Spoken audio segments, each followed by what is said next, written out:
from the rear elevation, instead of having a kind of a flat wall all the way down what would be the right hand side, if you look at it from the rear, there's now a step in to reduce the overall width at the back and to make it look more subservient to the rest of the house.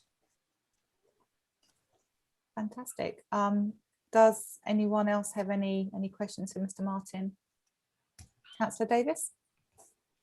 Yeah, hi. Yeah, so just on that access, that's basically to the left-hand side of the property, yes? That's given the rear garden access? Yes, that is correct. Okay, that's fine. And in terms of size, if you compare it to 41, which is next door, it's no real sort of difference in overall footprint, is it? No, we tried to match them quite suitably, only because we didn't want to start blocking out any of the light to the rear of their rear windows. Yep. So at the moment, we kind of used the rule of 45, took a line off the back of the corner of the new proposal, just to make sure when the sun's up in the highest point of the sky, it wouldn't be causing any kind of dimming of light or obstruction of light into like habitable rooms. Now on neighbour 41, there is a bathroom bathroom window along that neighbouring wall. Yeah. But luckily, bathrooms are not classed as habitable rooms, and we don't have to worry about the 45-degree rule. Okay, lovely, thank you. No problem. Thank you. Any other questions? Okay, thank you, Mr. Martin. Obviously, we will discuss this later on. Parish councils are just a consultee, so we're not the deciding authority, obviously. But obviously, right. the parish council will give its opinion to the district council on what we think to the planning application later on in the meeting. And obviously, you're more than welcome to carry on watching the meeting on our YouTube channel. So if you can leave the meeting at the moment and then kind of watch it through other means, that would be fantastic. Thank you. Okay, and I just find that on the parish or the Rayne Parish Council YouTube channel then, do I? Yes. Okay, right, lovely. Right, thank you all, and catch you all a bit later on. Lovely, thank you. Bye, bye, bye. Bye. Okay, we have no other public, so moving forward, I know Councillor Butland's time is precious this week, so we will let you go first. Obviously, we would like to say that our meeting wasn't moved. This is the date of our meeting. We haven't had to move our meeting to beat the 7th of May deadline. So yeah, this was always our time and meeting. So anyway, off you go. Thank you, Madam Chairman. First of all, congratulations on being re-elected as chairman for another year. Thank you. Yes, this is the first of 6 parish council AGMs I'm attending this week, and I'm going on from you to Shelford tonight. In view of the situation this week, I'm not going to say anything. I don't want to abuse my position here. Clearly, if there are any questions which anyone has, I'll be pleased to answer them. But I think that at this stage, best if I say nothing more. Maybe at the next meeting, who knows? Completely understandable. Thank you, Graham, and thank you for your support with all the stuff that you've done for the village and chasing up things for us over the last 4 years or 5 years. It probably is now since re-election. So yeah, thank you ever so much. And we'll see how Thursday goes. Councillor Eusden, do you want to get going?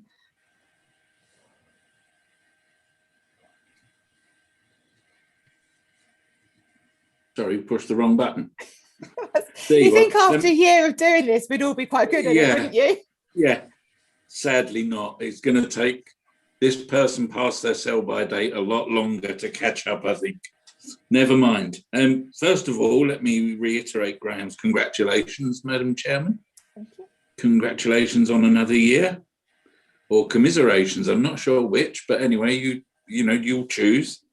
I'll be as quick as I can, because it's a big agenda. So just a few things. Update on the Flitchway fly tip. The pile of chip-ins has been removed and a concrete block positioned to deter vehicle access. Apparently over the bank holiday weekend, the block has been reshaped, shall we say, but it's still effective. So it's thought that the culprits are now aware that they're being watched, and hopefully they'll mitigate their behaviours, but I'm not holding my breath. Next, I've had a request for help for rehousing from a resident. I won't go into detail on the public meeting for obvious reasons, but she's citing drug use and antisocial behaviour. And this is the second person in this area that we've had such a request from. And I will talk perhaps tomorrow to Sarah and to see if we've got any other issues surrounding that particular address before I get too heavily involved in it. But it just seems to me that if it is similar to the last one, then the action needs to be taken by the housing association to deal with the problem, not with moving existing tenants. But anyway, so I'll talk to Sarah outside the meeting. I'll email you over the details, Sarah, and we can go from there, if that's okay with everybody.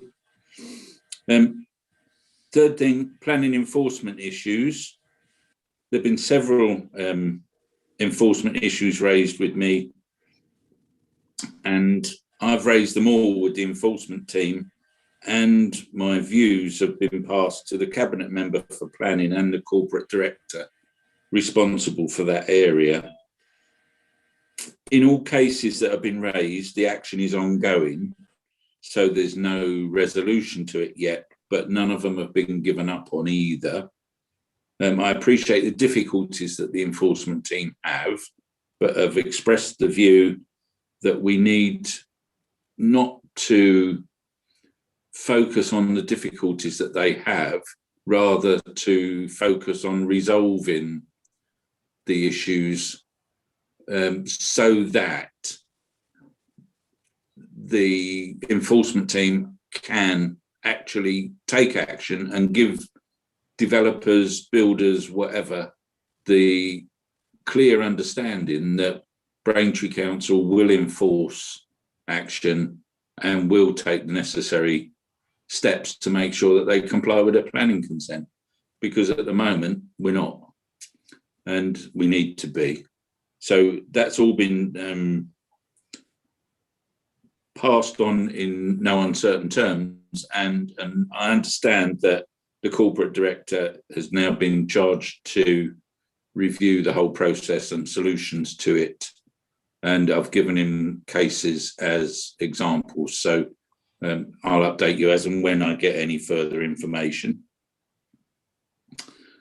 Next item is the email from Josh, which we postponed from last meeting because he couldn't come.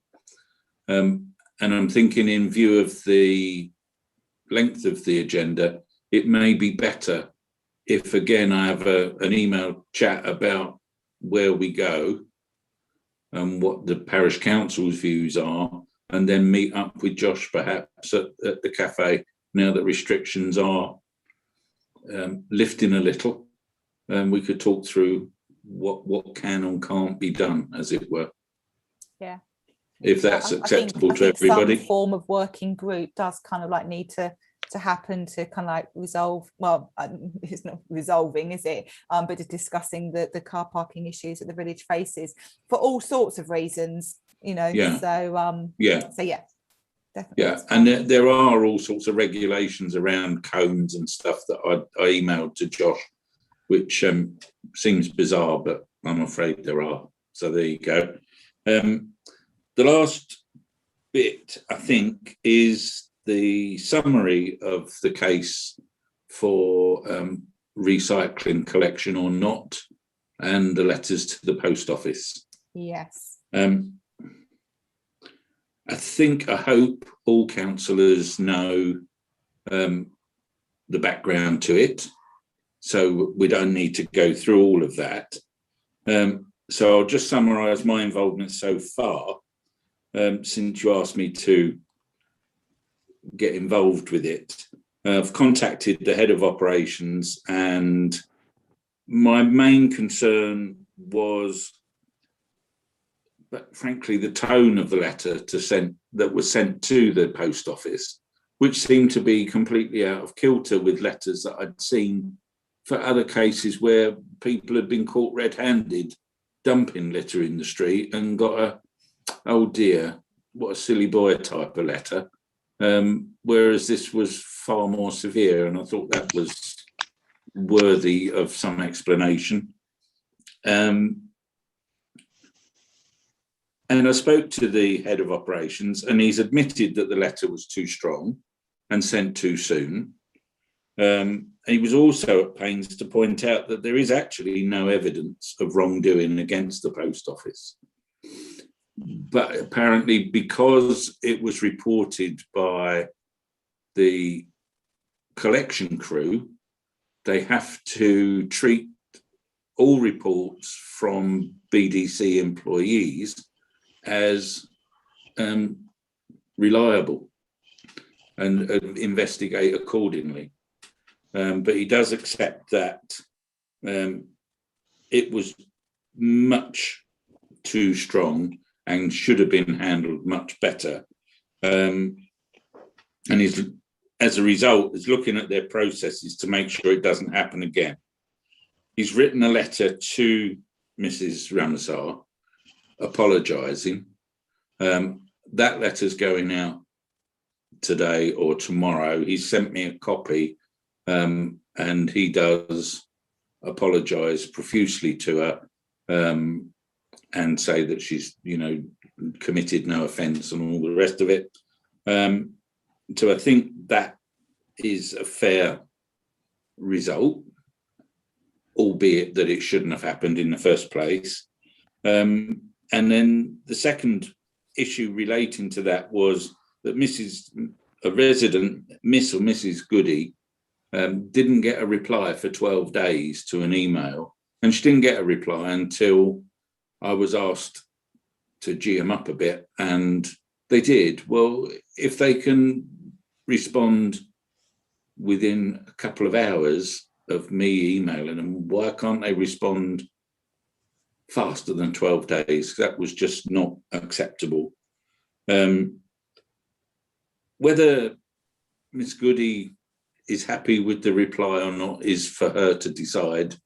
It seemed to cover all of the issues, and thanked her for her candour, but it didn't apologise for the delay at all. There was no sort of, sorry, it's taken us 12 days to reply to you, which I think is unacceptable. So I'm raising that with operations management again, because they need to respond, even if it's only an acknowledgement. There's no reason why with email you can't just send an automatic acknowledgement. Your email has been received and will be acted upon, and we'll be back to you as soon as possible, or something like that. So I'm looking at that as well.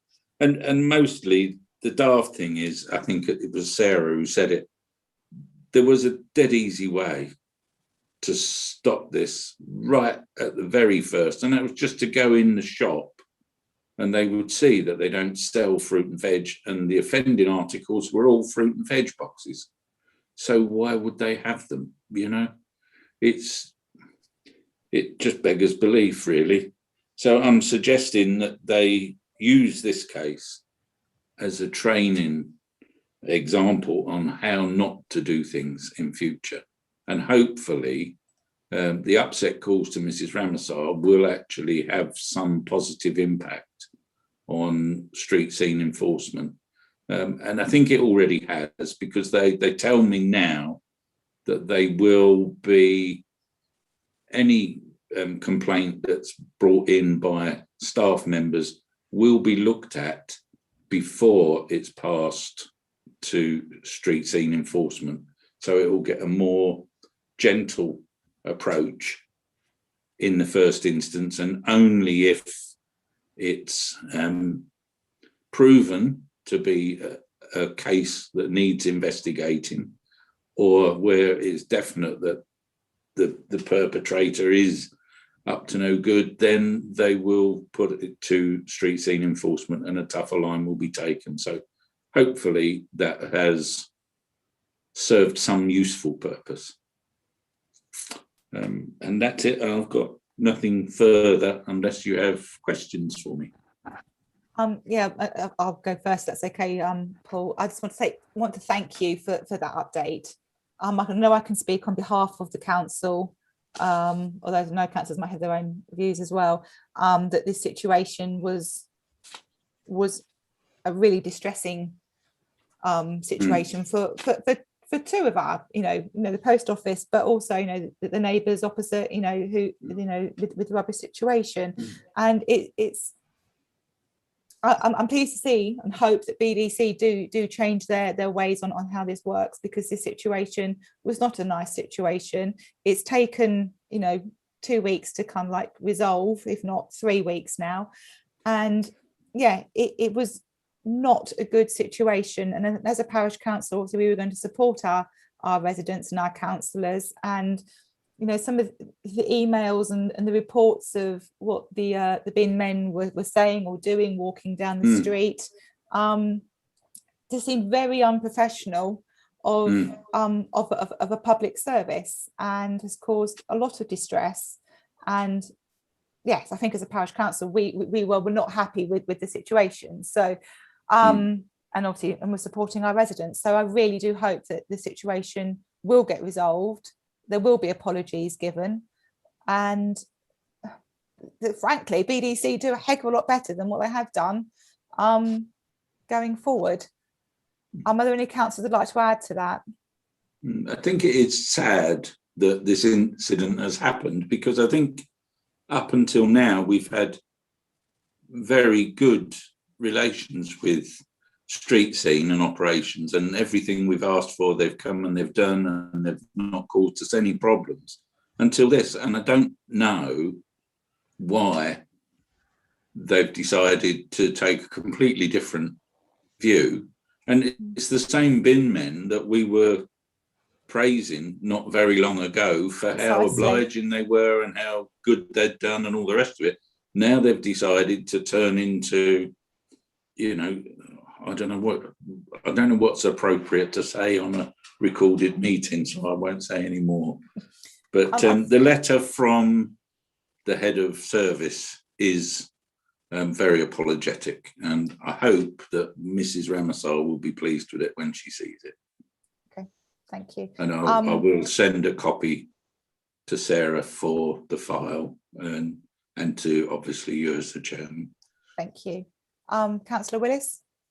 Yeah, I was just going to say, Chair, that it was a very distressing situation, but I'd also like to say that I think the, if you like, the Green Heart team and everything else at BDC do a marvellous job as well in terms of fly tipping and things like that. Just as a little bit of a counterbalance, because they've always supported us very, very, very well in that front. We criticise, but I just like to just put a counterbalancing comment in. That's all. I just think they've done a good job on that.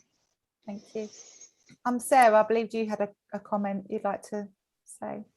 Yeah, thank you, Chair. I just wanted to say that I'll defend BDC as much as I possibly can, but on this occasion, I think what they did was the action taken was wrong. But I was just going to say what Paul was going to say as well. That they have been very supportive with fly tipping, and getting convictions as well for some littering in the village. So we'll continue to report things in the same way. And I think this incident was isolated, but it's just a great pity that it caused so much distress to residents and a very much valued amenity in our village. And that's why I think so many of you got involved, and myself as well, as soon as we heard about it. So we thank Paul Euston for his support. Thank you. Absolutely. Yeah. Yep. Absolutely. Ditto that. Thank you. Thank you. Thank you, Paul. Is that everything then? Yep, no more for you. Fantastic. Thank you. Thank you. We'll close the public forum. Bye-bye, Councillor Graham. Butler. Yeah. Thank you. Bye-bye.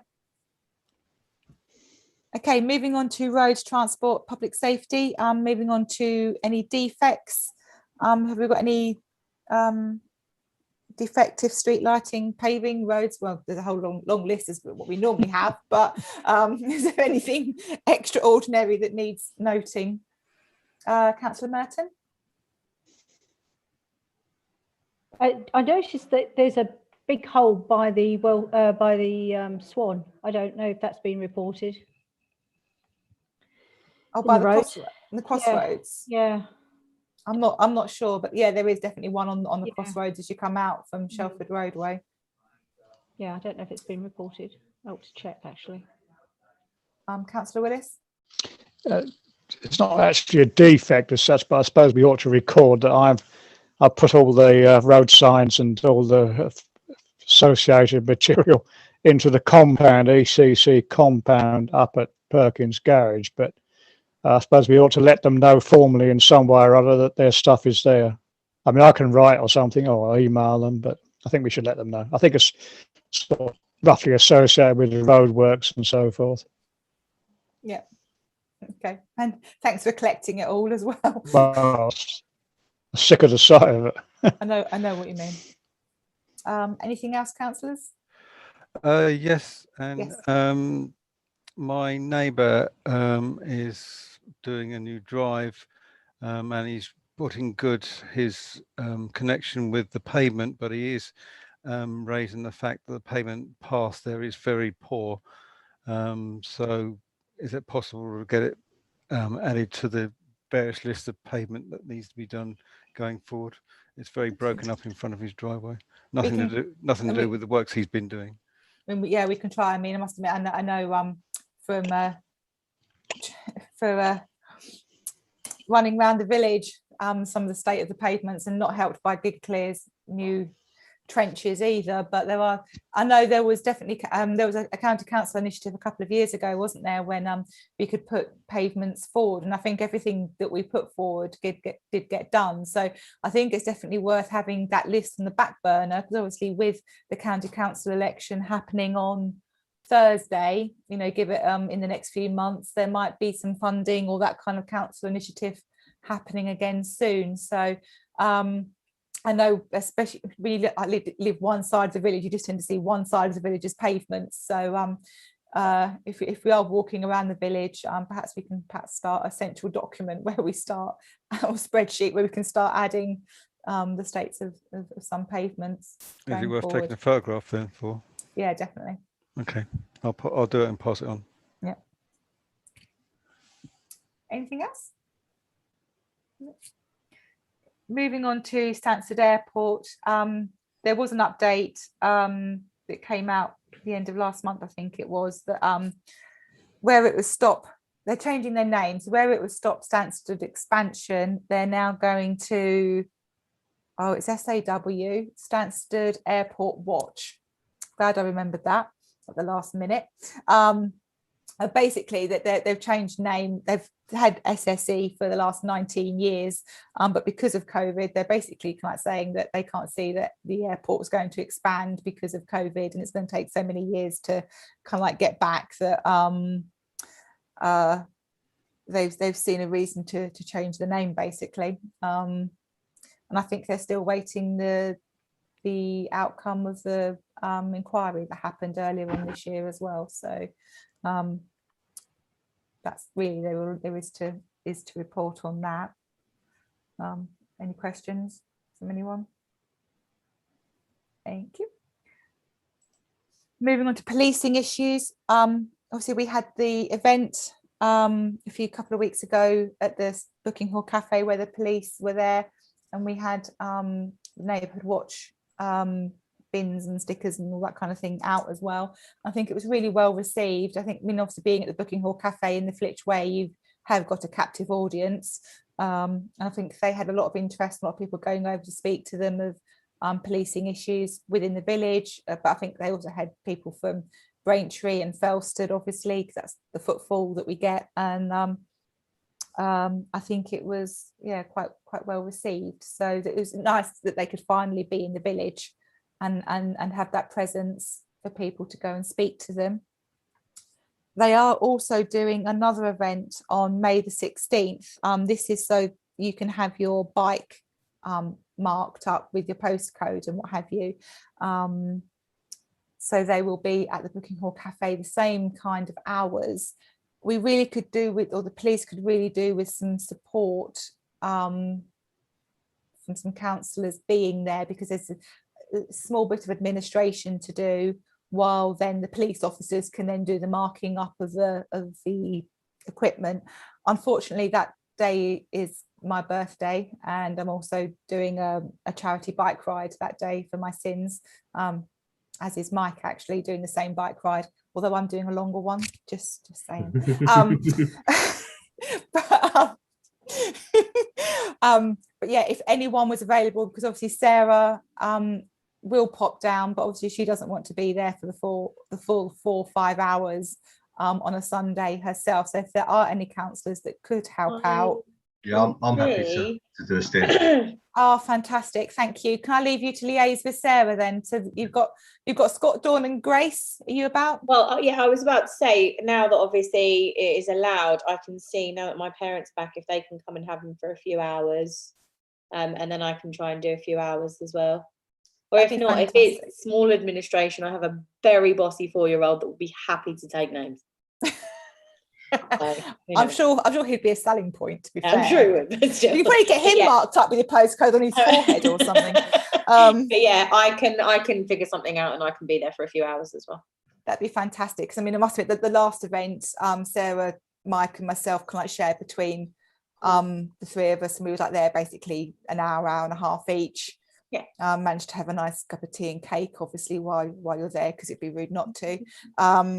So yeah, I'll leave you three to liaise with Sarah about that day and what timings you can do. Really, yeah, thankful for that. Thanks. And I think other policing issues, I think we've all been quite quiet on the weekly reports, haven't we? So that's quite good.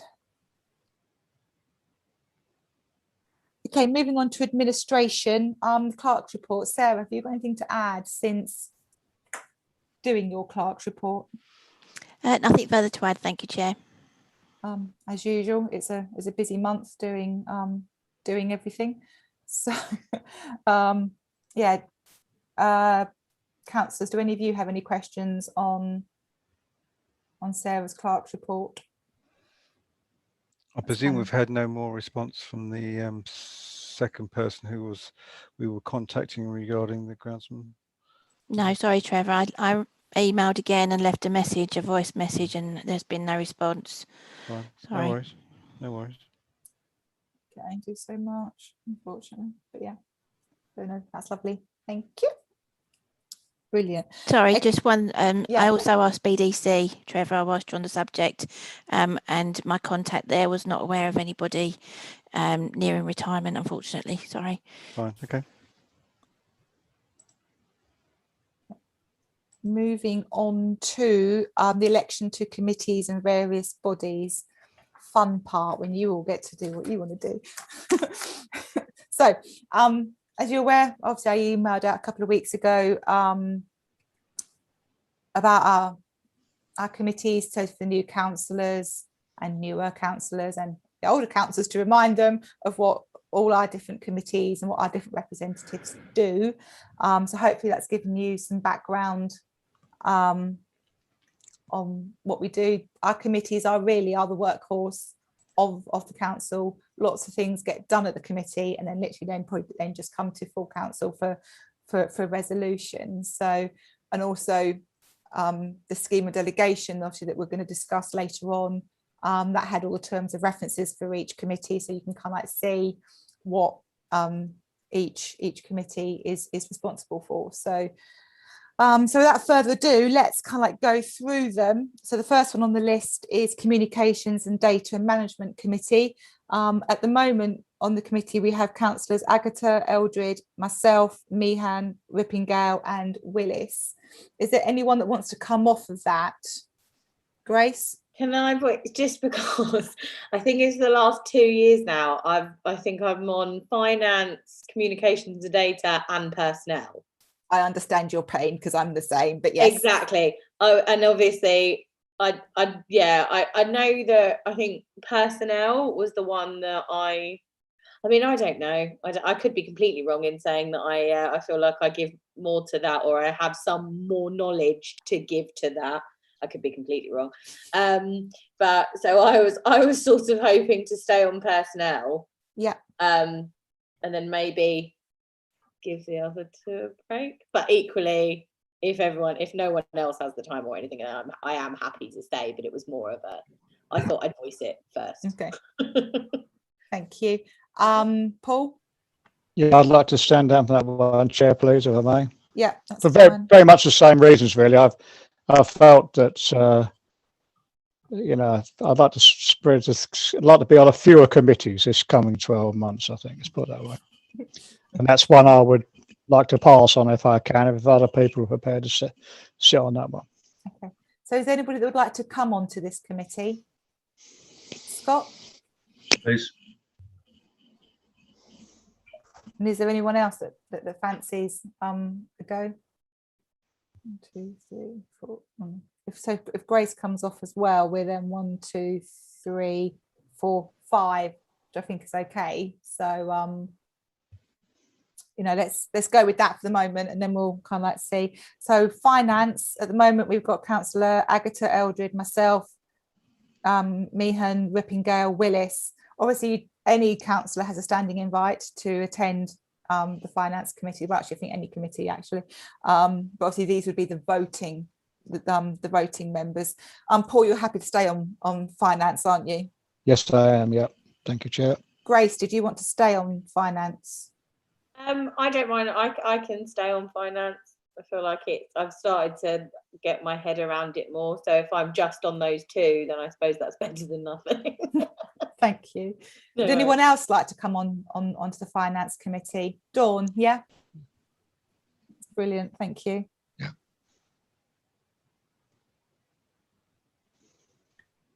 Okay. Then moving on to the planning committee.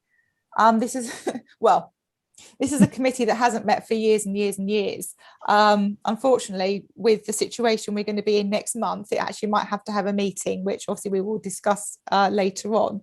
At the moment, it's Councillor Davis, myself, and Merton. We have a space or two on this. Is there anybody that would like to put their name forward to go on this? Karen, thank you. And Scott as well, thank you.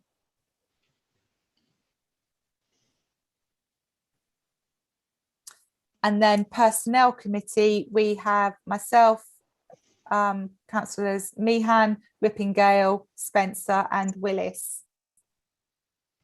Are we all happy to stay on that? Do you want to come off, Paul? I'd like to come off if I may, yes, if somebody else would like to take it on. Is there anybody else that would like to join the personnel committee? Dawn? Brilliant, thank you. Okay, you're all right then, Paul. Yep. So thank cool. You are, sorry, Sarah, you are keeping up with this, aren't you? I'm like charging through it, thinking, yeah. So that's brilliant. Right, Village Hall Committee. At the moment, we're down to just Celia as our Village Hall representative. My name is on the list, but mainly because as chair, I have a standing invite to go, but I'm not normally there. Russell, you up for the? Yeah, I'm happy to give it a go. Absolutely. Fantastic, thank you. I've lost my pen in my excitement.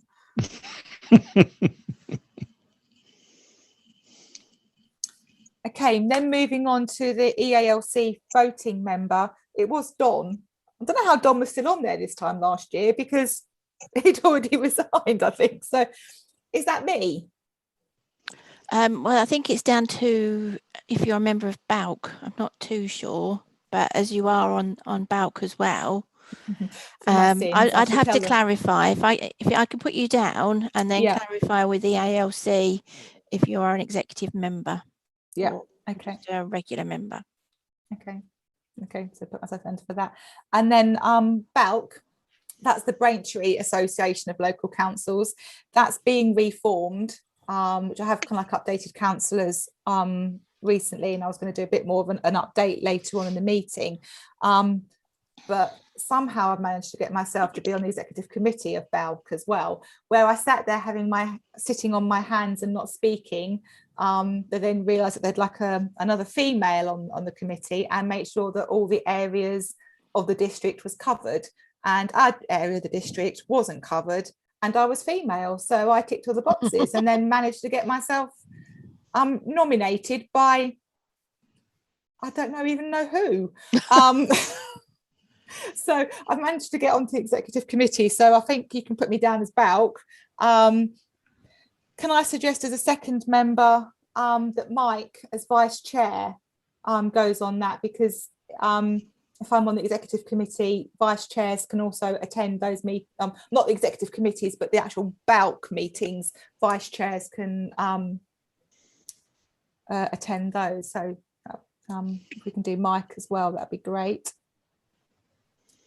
Okay, the Nature Reserve Working Group obviously is a mixture of councils and villagers, and at the moment we have councillors Rippingale and Willis as mentioned as in that working group.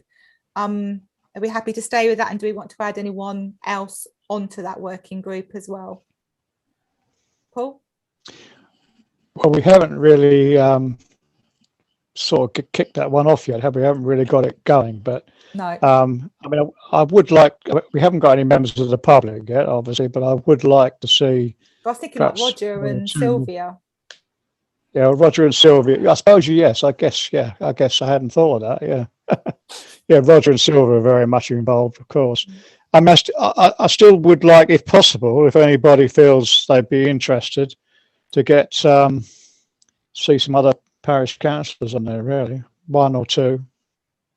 There we go. Look, Russell. He's a nature man. Russell. He loves nature. So and Mike and Russell. Yeah. We'll add you to the list. More than happy. I think, you know, as Paul quite rightly said, I enjoy being out and exploring the local area, and I think that's an area that if I can help improve it and other people can enjoy it, then yeah, great. Know anything about rabbits? Only what they taste like. Yeah, perhaps not the answer. That's brilliant, thank you. Then our emergency planning reps, at the moment it's Councillor Agatha, Davis, Hooks, Meehan and Merton. Obviously this is, you know, basically if we had a catastrophe happen in the village, it would be down to us to obviously like cascade and information and sort things out. Are we happy, all those people happy to be an emergency representative? I'm happy to. I think we figured it out, didn't we? We had someone pretty much at every point then. Yeah. Is that right? Yeah. I think I remember it being like that. Yeah. I think it just covers everything, because obviously with Tom, we're covering kind of like IT and infrastructure, I think a bit, you know, with Tom. I'm just me. I don't know what I do, but Grace from a business point of view and that kind of thing. And then, yeah, Celia being in the village as long as you've had, you know, the village quite well, and obviously Russell, you know, you're very much hands-on and know what's going on, so I think that's a good spread of people to liaise obviously with Sarah and anyone else if we needed to. I'm happy to stay on. Thank you. Mike? Can't hear Muted. You.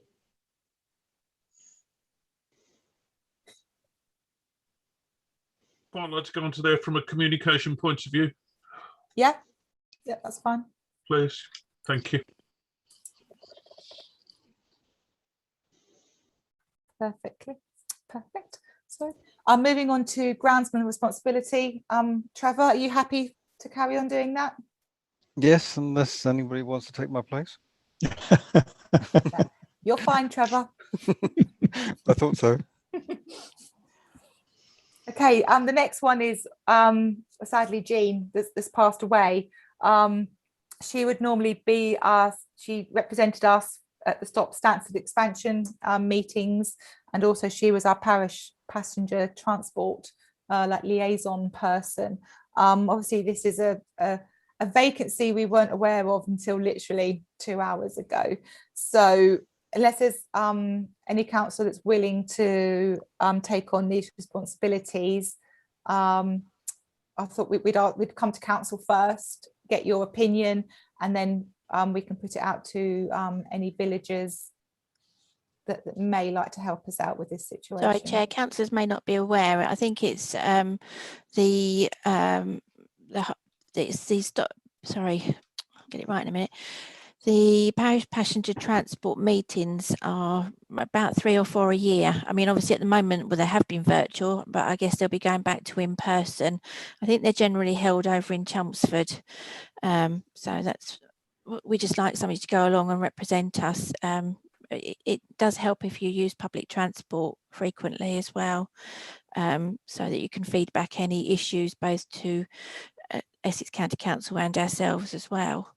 Obviously the Stansted one, not sure how that's going to pan out, but they probably have a similar number of meetings, and I think they're over sort of Stansted Way.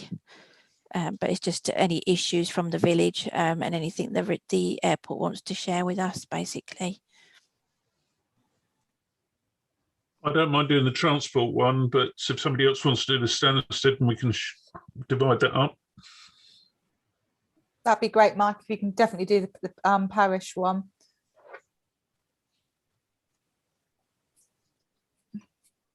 Yeah, I mean, the Stansted one, yeah, it is a bit difficult because we don't really know what's kind of happening going forward. I mean, obviously, we as a council, we do get the information cascaded to us. So, you know, and it depends as a person in the village how you feel like we are impacted from the airport as well. Because I mean, I know we all have, you know, some of us don't mind the planes flying over, and other people get really bugged by the airplanes, you know, flying over. So there's a, you know, quite a difference in opinion, I think, across the village. So personally, I'm happy to see what happens with Stansted, with the group, the new SAW, and see what happens with the emails that we keep getting and what happens with meetings going forward, and leave it at that for the moment. Paul?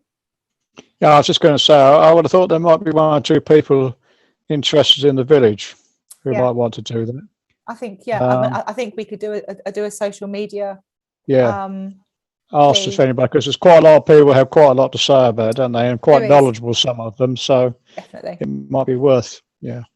Yeah. Okay, we'll put that out to villagers then, Sarah. Do you want to put that in the Rayne and Focus as well in your report? Yeah. And then our village and tree warden, Paul King and Roger Jiggins, have both agreed to be our tree wardens for the forthcoming year as well. So, good. And the last one, which isn't on the list, was the duty counsellor scheme.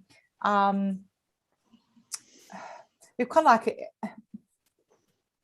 the group that's been doing it kind of like basically morphed into something different this week anyway. So basically how we were running it was everyone would have a day, they would log into the phone system, and then that person would log out, and the next person would log in, and that's all very well if everyone remembers to do it. So to be fair, a lot of us just leave ourselves logged in the whole time, and then whoever gets to answer the phone answers the phone. I'll forget to log in. I mean, yeah, for example, it was ringing today and I was at work and couldn't answer. Yeah. Karen saw it was ringing today but was volunteering at the vaccination centre. So it would be quite handy if there is another person that wouldn't mind doing the going or helping out.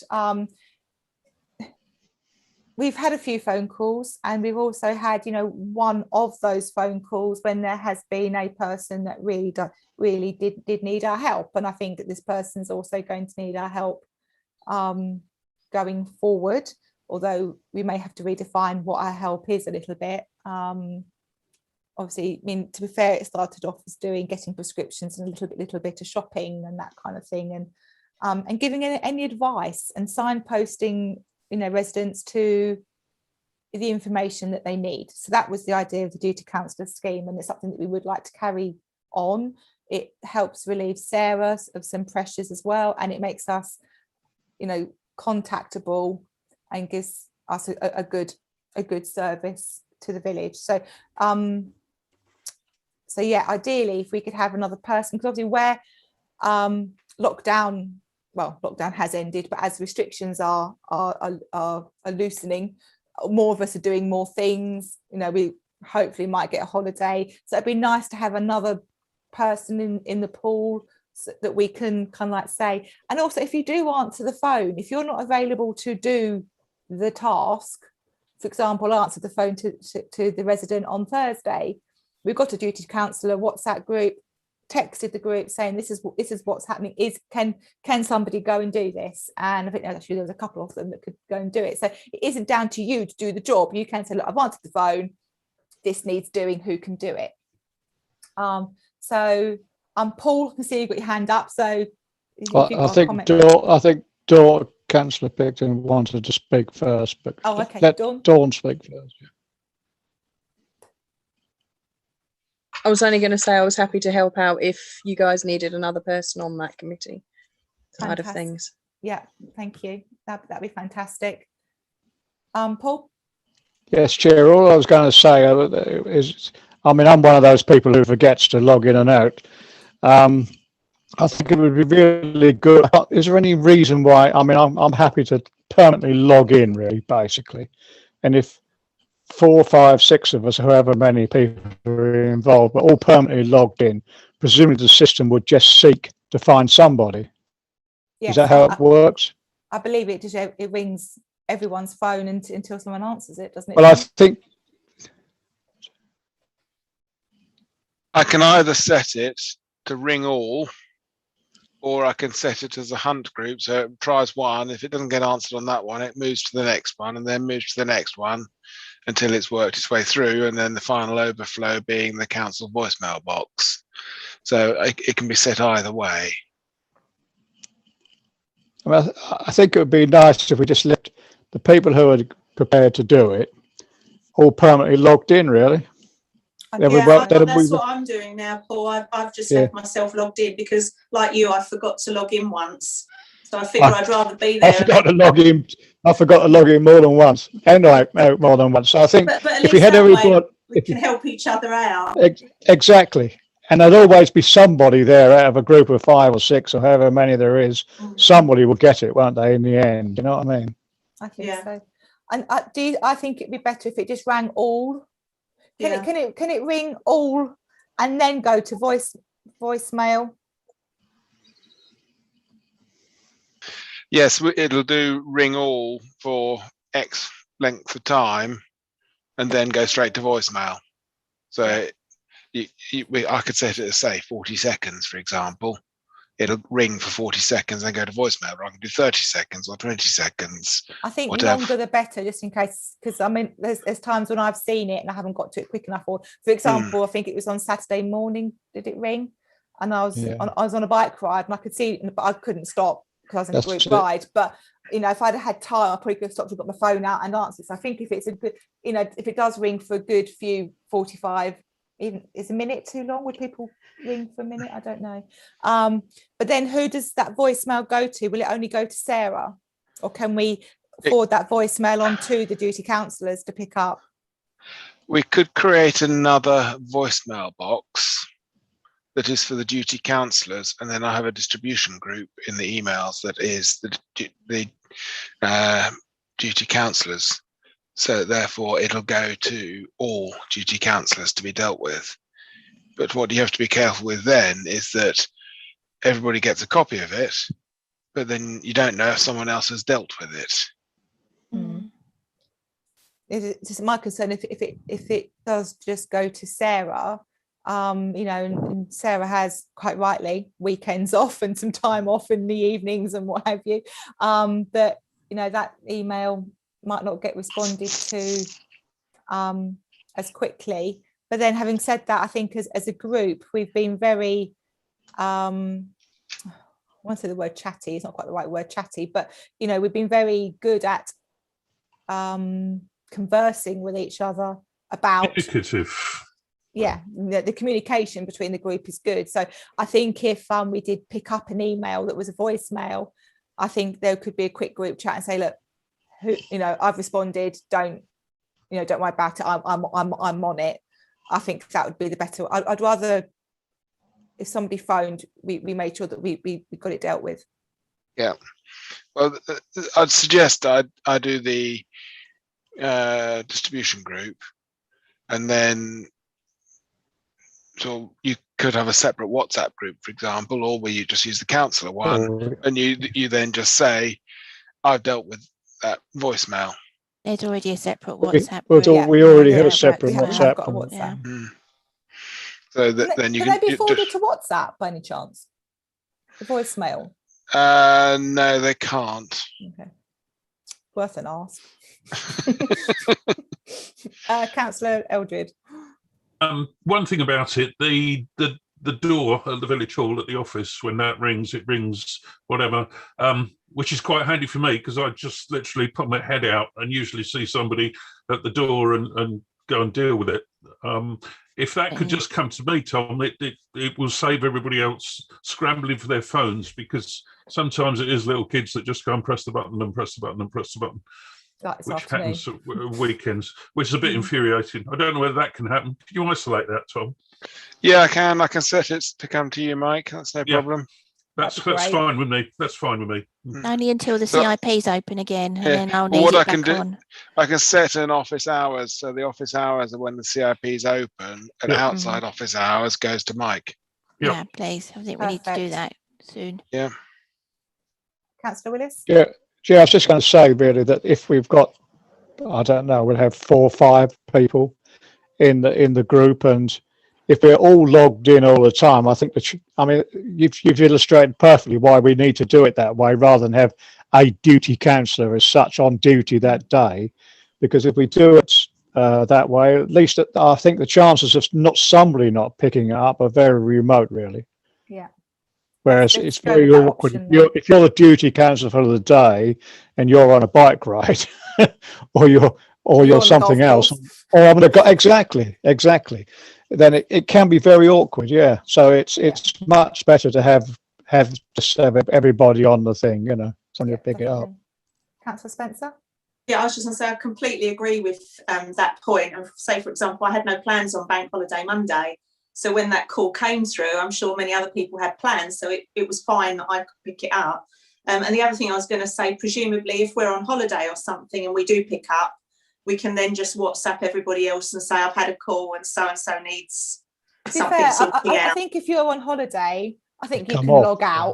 Come on. Okay. To be fair, I think within the group you say, look, I'm on holiday this week. I won't be logged in all week. But it's like for me. I mean, when I'm at work, yes, I've noticed what happens is because my Wi-Fi at work is stopping me from connecting. It rings. It tells me that the duty council somebody's ringing it. But actually, for me to answer that call, I had to get off the school's Wi-Fi and get on.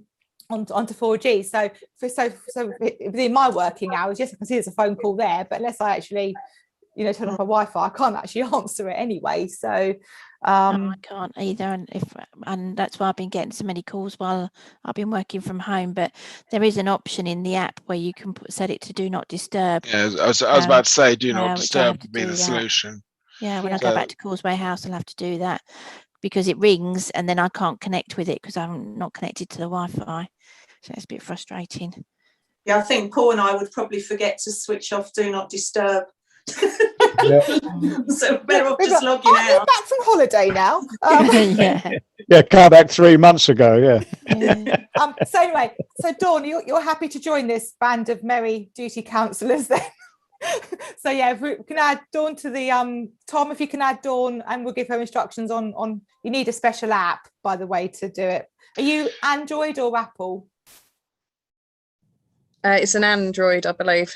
Okay, yeah. So, and add to the WhatsApp group as well. And we'll add you. I can do that. Sarah will do the WhatsApp group. Fantastic. That's all our committees and everything sorted. Really thank you everybody for coming forward for all the positions that you've come forward. That's really, really great. And it's been quite nice to have a nice spread of councillors, some real great difference of opinions coming forward. So that'd be fantastic. Thank you very much. Do that one there. Okay, moving on to the policies.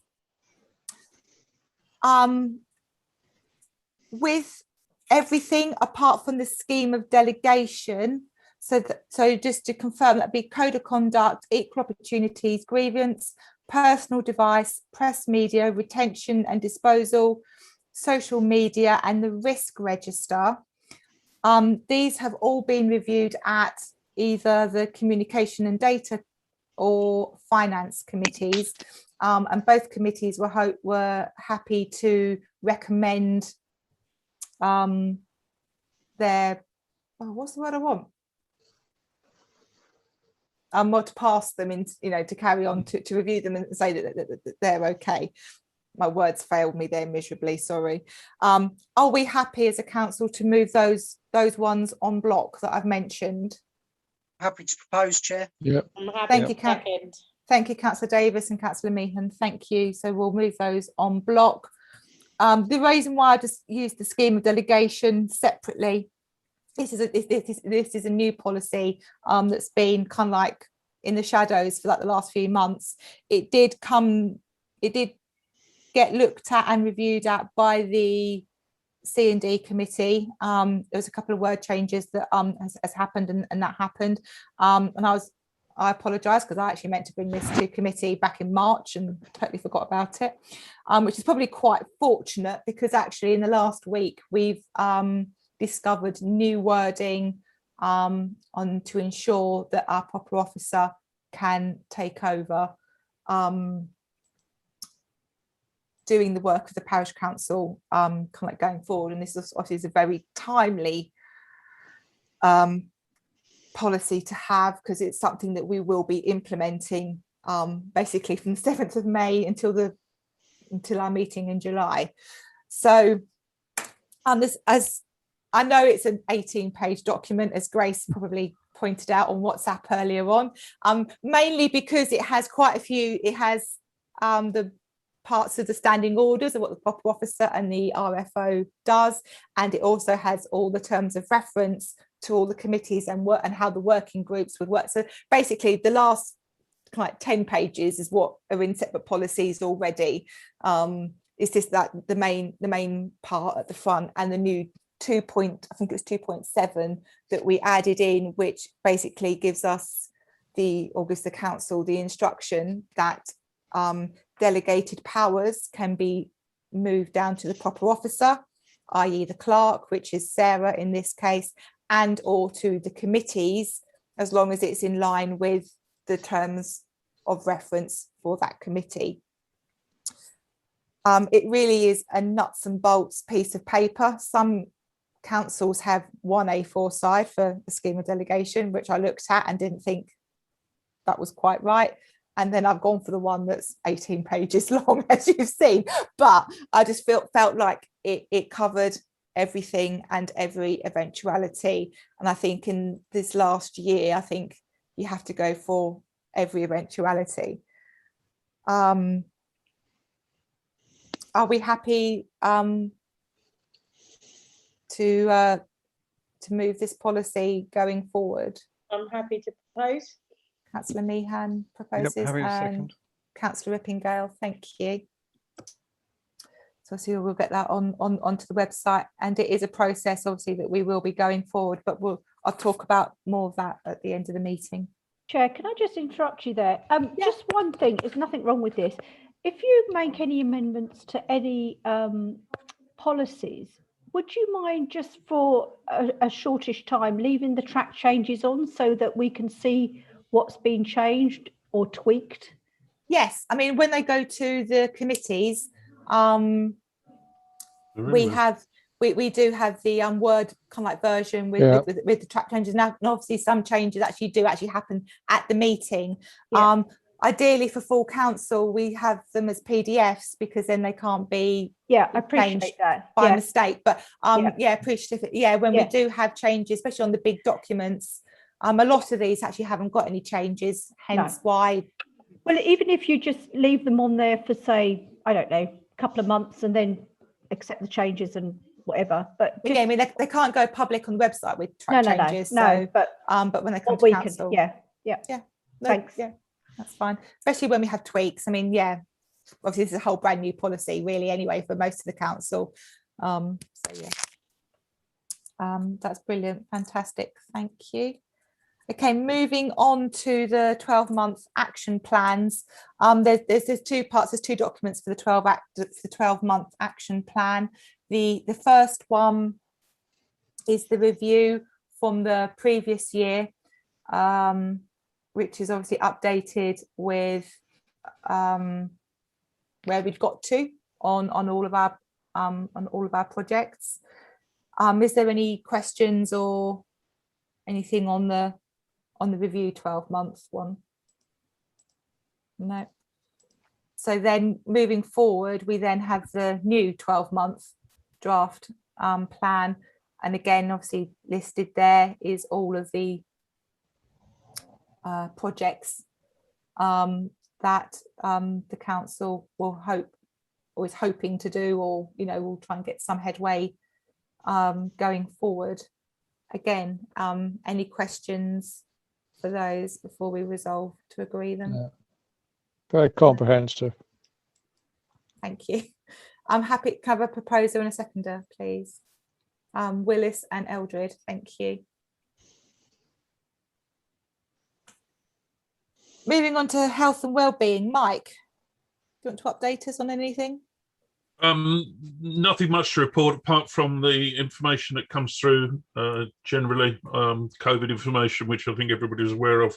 And as we're going on, I am attending a Friends of Dementia course, it's called, on the 20th of May, which sounds really interesting. It was on there, and it's literally to find out a little bit more. And as my mother suffers from it, I thought it was a good opportunity. So, but apart from that, I shall report back on that. That's as far as it goes, really. I attended the youth conference, which was very, very good. So hopefully we'll have some more news on the health and well-being of the youth of the village, but that will become more apparent in, hopefully, I think probably September is got some exciting news for you, but that will be September. Thank you. Thanks. Okay, moving on to ECC minerals and waste. I haven't got any update. Chair, circulation yes. and correspondence. Oh, sorry. Thank you. Yes, Sarah's received the Clerks and Council's magazine thing. So if anyone wants to have a copy, have a read of that, they can do. Is there anything exciting in there this month, Sarah? No. Okay, that's great. And then the other one is the motor insurance. Sarah, can you explain why we've got motor insurance under?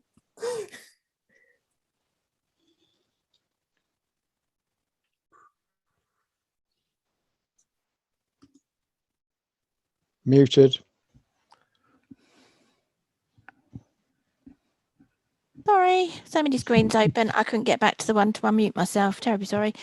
Yes, basically, obviously you had the full insurance policy, fortunately, previously, and we had the benefit of that finance, but despite asking, the vehicle policy can never come to me more than something like 21 days before it's due to renew. So it's always a bit of a tricky one. And it did duly arrive in my inbox the day after I published the agenda. So that's why it's not in your pack for tonight. But I have run it past the Finance Committee, and it will have to go in as a sort of retrospective payment for approval at a later date, although it will need to be signed off before the 21st of May, otherwise the vehicles aren't insured. So yeah, there's been not much change. I think I said it had gone up about £10 over the previous year. So on that basis, I didn't consider it was worth my time spent trying to get a reduction, because that's quite good value really compared to the previous year. But otherwise, I don't think there are any changes needed at the moment. Yeah, I think after a bit of a nudge, which I do apologise for, I think you have got responses. As do I. Yeah, you've got some responses from the Finance Committee now, so to wholeheartedly apologise, but yes, we will get the motors insured in time. Say retrospective payment will appear July. Okay, moving on to ETC Minerals. There definitely is an update, really, is there? Really? I haven't heard anything, so. Can I just say one thing, that they have started to make an opening up the road. yes, I don't know if you've noticed. Could I just say, sorry, Chair, there was quite a lot of, there was a little bit of correspond, well, what's the word? There was a bit of discussion, I think, that was on the social media regarding the site. Did anybody see that? I don't think No? I saw it all, to be honest. What about dust and so forth and what have you up at Perkins Garage? Oh, no. No, I didn't hear it. Yeah, sorry. I know what you mean now, Paul. I think it was an employee, wasn't it, of the Yeah. garage? I think I did ask them to raise it formally through the parish council, but I haven't, unfortunately, Haven't received heard any more? anything. No, No, okay. unless I get something by email, then it's difficult for me to follow up, unfortunately, because I need to have that trail to refer back to. Yeah. And you don't always get that with social media, particularly when you don't have control over the page. And I don't No. think it was one of the pages that I'm an admin on. So I think that's it why was, I can't remember which one it was now. I think it was the Rayne, it might have been the Rayne Essex one. Yeah. I think it was, yeah. So that's why I Yeah. asked people to email me their concerns, and then we can take it up with the correct people for them. Yeah. I noticed that on there as well. I think it was, you're right, Paul, it was the Rayne page, because they were asking, I think they'd said on there, we didn't realise planning permission had been passed yet. Oh yeah, that, I mean, that was a bit, yeah. Been past years, so. Sarah responded to say, yeah, this was passed a long time ago. But yeah, Celia's what I noticed as well. There's to the entrance to it, they're actually putting in the site display now, which I think there was a planning notification we had on that a few months ago, wasn't it, to say that they were going to be doing that. Yeah. But I drove past it and noticed it as well. Ready for concreting.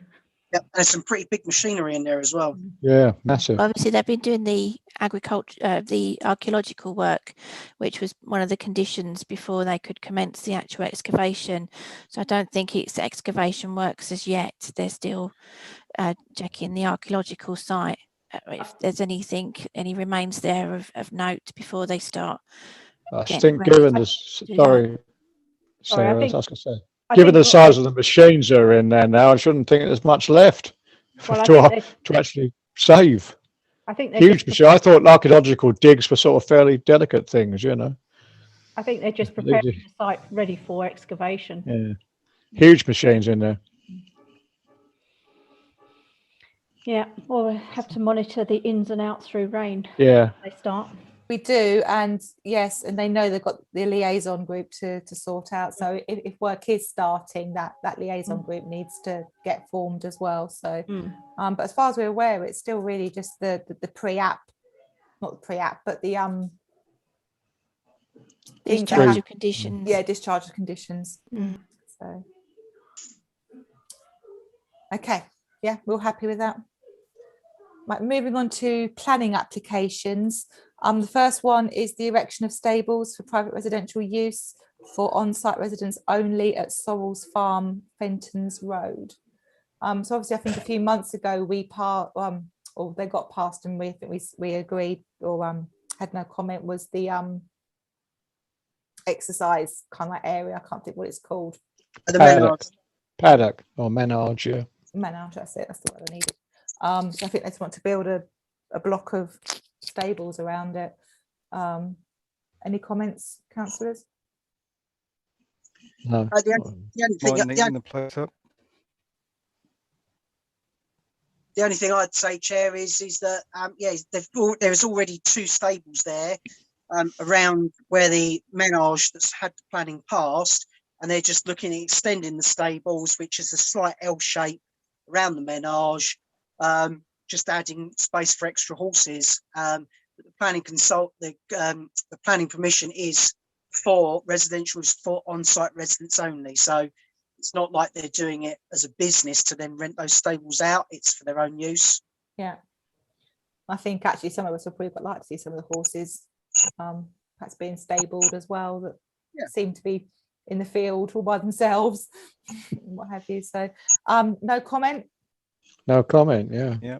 Yeah, thank you. That's Brooks and Willis proposed and second. The next one is a notice of intent to carry out works to a tree in a conservation area. Fell a small hawthorn as too close to the garage in 2 Gore Road. Any comments? Is this the one that our tree wardens commented on, or is that the other one? Sorry, Chair, I'm just trying to find their comments. Bear with me a second. Okay.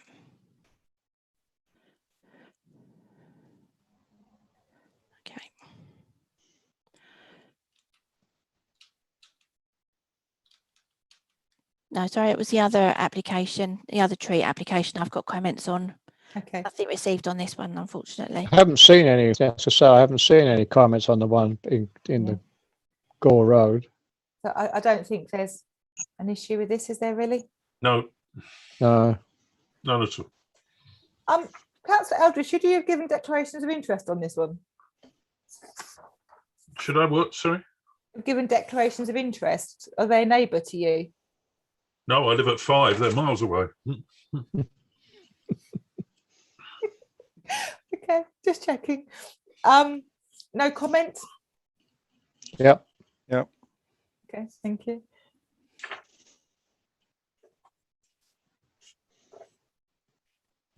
Okay, and then the 2 side extension incorporating an underpass at ground level to provide rights way of access at 43 Shelford Road. Obviously, we heard from the applicant this evening. No Again, comment. Yeah. No, I mean, since they've done a lot of work to the house recently, they've improved it. They've had all the driveway done. I drive past it on a regular basis.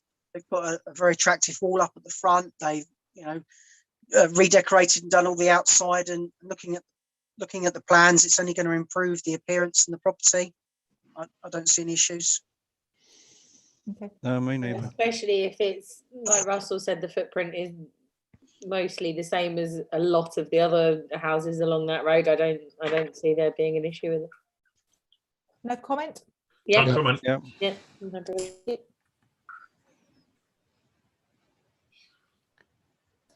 The next one is the notice of intent to carry out works to trees protected by TPO, oak trees and 1 sycamore re-pollarded by 1 to 2 metres to shading the property hanging over a pathway.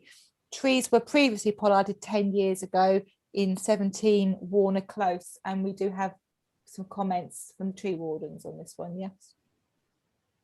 Yes, Chair. We've had comments back from Roger Jiggins. He sees no objection to pollarding the trees back to where they were pollarded last time. He said if the last pollarding was 10 years ago, the trees are not showing much regrowth and are clearly not doing well with the present management. So, yeah, no comment? Yeah. Yep. Okay, thank you. And then finally, this is a reconsultation due to revised description. It's to convert the workshop into a 2-bedroom detached chalet bungalow with 2 parking spaces at Common Farm, Long Lane. I think the previous, before it was revised, I don't think we had comment last time, unless anything's drastically changed. Councillors, any comments? No. No comment. No. So yeah, no comment then.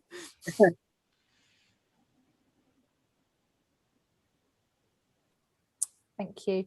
Okay, then our planning results. We have permitted development rights at Granary Holt. That the permitted development rights have been removed. The erection of a single-storey rear extension at Fairy Hall Lane at Cottage Acre, permission is not required. 2-storey side, single-storey rear and single-storey for porch extensions at Windycroft, Dunmow Road. The application is permitted.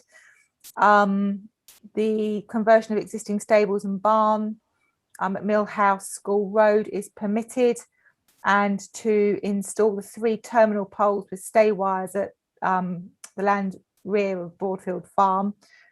No objections raised. and then the planning appeal for Brook Green Junior. Obviously, the appeal happened 2 weeks ago. Thank you, Mike, for reading the Parish Council's submission. I didn't get a chance to watch absolutely any of it this time, which is really disappointing, but I just couldn't get logged on at work. So, yeah. I watched a fair bit of it, yeah. I think we'll be lucky if we... Yes, I think we will win this one, unfortunately. Yeah. But closing summaries. I did watch the closing summaries, but yeah, I think I don't know. It's still going to affect the Flitch Way, isn't it? That's the major issues for me, sort of thing. But it's a much smaller plan, isn't it? That's the problem. It's a lot less houses than what was there before. I think, you know, yeah, we as a parish council, you know, we tried really hard. The Brook Green action group have done an amazing job, and you know, still managed to get to this hearing as well. And Emma did a great job. Yeah, she did. Yeah, and the Friends of the Flitch Way, I think Sandra was there as well. So yep, she was. We haven't gone down without a fight, and obviously we don't know how it's going to pan out, but let's try and be positive. But I think when you listen to it at the end of it, there wasn't a very good feel. I think it was one of those, unfortunately. I think. Yeah. I think the Finchingfield decision might play a big part in it as well. Was there an indication of when the when it's going to be when they've got to make a decision by? No, was there I a think date mentioned? Paul wants to say so. Yeah. Yeah. So, oh yes, hello, Paul. we'll let you talk at our meeting again. Thank you very much. He was. I did 3 out of the 4 days, and I have to say, I think our so-called expert on the landscape and all the rest of it was not great. Useless. Certainly not as good as theirs. You know, I hesitate to use that word, but yes, but not as good as theirs, that's for sure. Some people they used before, though, wasn't it? Same Yeah. people they used in the original inquiry, 1,600 houses. Yeah, I think I would agree with your assessment that it doesn't look positive.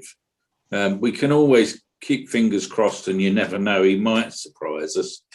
But I wouldn't hold my breath.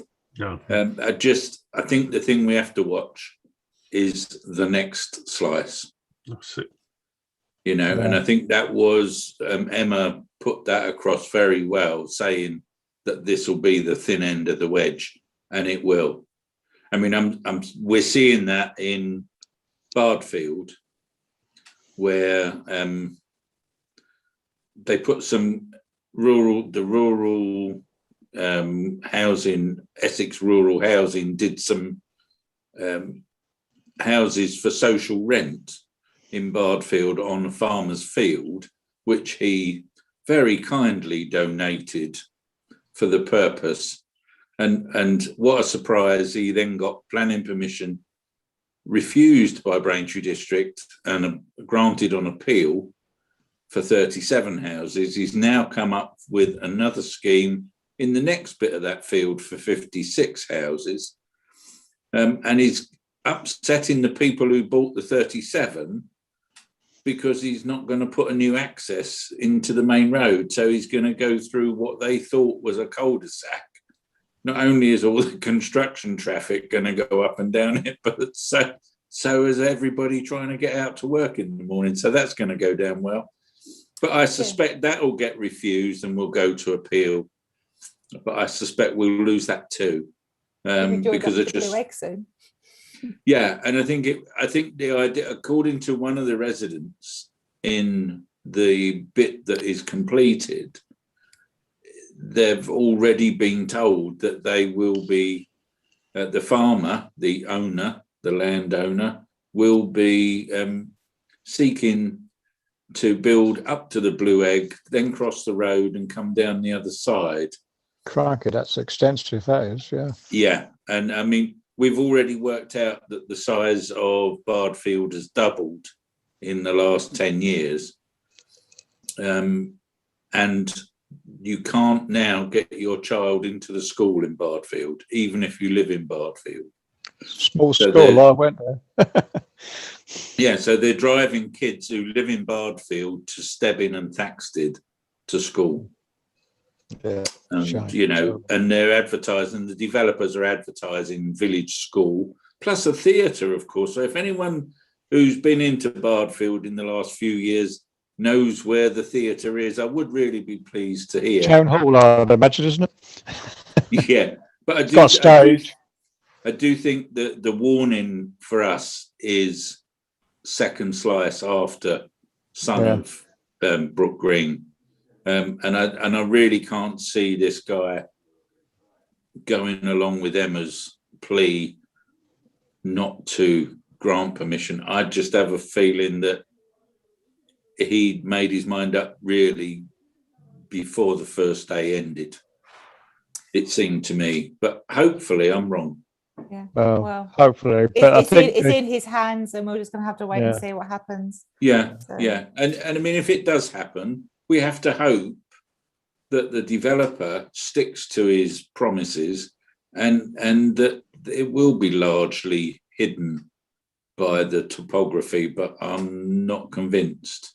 I think you can hide a load of houses behind a few bushes. Nah. No, and that, I mean, that was the nonsense, wasn't it? You know, well, we're going to plant some hedgerow. Yeah. Oh, yeah, great. And in 15 years' time, they'll be about 4 foot tall. Exactly. Brilliant. That's going to help. Thank you. But we'll have to. It was all we can do. We've all done our best. I think that's the one thing that came out of it that was positive was that there were 3 submissions: the parish council one, the Son of Brook Green one, and the Friends of the Flitch Way. And I thought all 3 were very well put together and covered all of the important points. And apart from the one lapse into the emotional from Emma, 99.9% of it was factual, businesslike, and was actually defendable. All of it was defendable. Unfortunately, we've all got pros at doing this in the last 3-4 years, Paul. So that's the sad case. We've all had to learn how to be almost planning lawyers to defend our villages. Yeah, and we've been successful so many times. There's going to be a time when we're not. Yeah, but it is a great pity. But I guess if you look at it, it was obvious he was going to come for it, and when it got refused, it was obvious it would go to appeal. So we just now have to have our fingers and everything else crossed that he doesn't grant permission, but I think he probably will. And we have to hope that that's the last bit that we have to defend for the next few years, and that other villages take their share of it. And, you know, I have every sympathy with Finchinfield, but they actually haven't had any development in the last 25 years. So, you know, if we accept that the houses have got to go somewhere, and I'm not sure that I do, but if we do, then every village has to take some. And in my opinion, Rayne has taken more than its fair share already, as has Bardfield. But there are other villages that haven't. And I think they're the ones that need to step up to the plate. I mean, Cressin is getting annihilated. Yeah, definitely. And, you know, you sort of look and you think. And Silver End as well. Silver End, yeah. I've seen it's been renamed Silver End New. Was it Silver End New Village, a new town or something? We're all going to merge together. That's what the real sadness is that in Silver End there is a huge brownfield site. Yep, the old Crill site, ripe for development. And I, like most people, assumed that, you know, there was a reason why Braintree District weren't putting that site forward. What I didn't know is that A, they don't own it, and B, the owners who do own it won't sell it and won't ask for planning permission on it.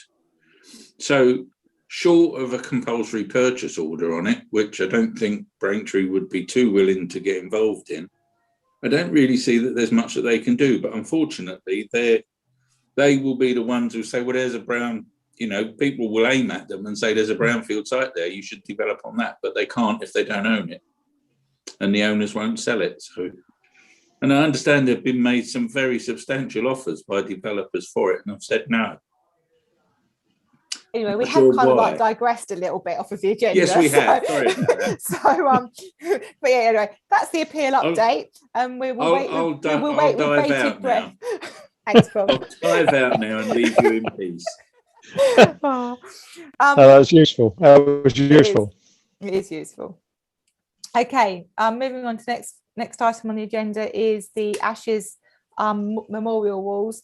A quick update on how they're progressing since last, where we spent the whole month trying to get hold of Bulmer Bricks to confirm the estimate, and I think finally Sarah has managed to. They send us an email back saying yes. This is the order. Do you agree to it? And I said no, that's not the right amount of bricks, is what we first said to them. They've finally come back today with the correct amount of bricks. So that order will get signed off, and they were giving us actually a 12 to 14 week lead time on the bricks. So it is a possibility that the walls could still get built August into September. So that's just a quick update on where we are with that. We've still got a list of things to do, like planning permission and that kind of thing, but it's unfortunately the virtual meeting crisis has had to take precedence, unfortunately. So at finance, we discussed about the remembrance plaques. They are due to go up in price by Anglian Castings, the company that provide them anyway. So at finance, it was discussed about increasing the plaques from £106 to £150 with the effect from the 1st of June. So that's to swallow up the cost, the new cost, and then also to start saving, or to reimburse ourselves for the what we're paying out to build the walls, and also for maintenance and everything going forward. That was Finances Committee's recommendation. Yes, Paul. I was just going to say, is it worth just telling everybody that it's contributing approximately £100 per plaque to our future? Yeah. Which means we'll get a very substantial recovery of the expenditure. Councillors also may think it's a reasonably large jump, but in our we've had a look around, or Paul had did some research. Yeah, we did some research, and we're still very cheap, and our plaques stay on the wall forever. If you go to a crematorium, they're there for 5 or 10 years. You kind of like lease your spots. You have to renew them, every 5 years. So we don't feel this is an unreasonable price increase. Any other councillors? Are we happy to propose and second? I'm happy to propose it. Yeah. Councillor Willis and Councillor Rippingale, thank you. Okay, moving on to grounds. Trevor, do you want to give us an update? Yes. Mark has been a basic star recently and has stepped up to the plate in terms of doing some more hours. Yeah. So we seem to have a village very much in good nick at the moment. Obviously, I have been helping out in terms of a bit of grass cutting. I overdone it the other week, but enough said on that front.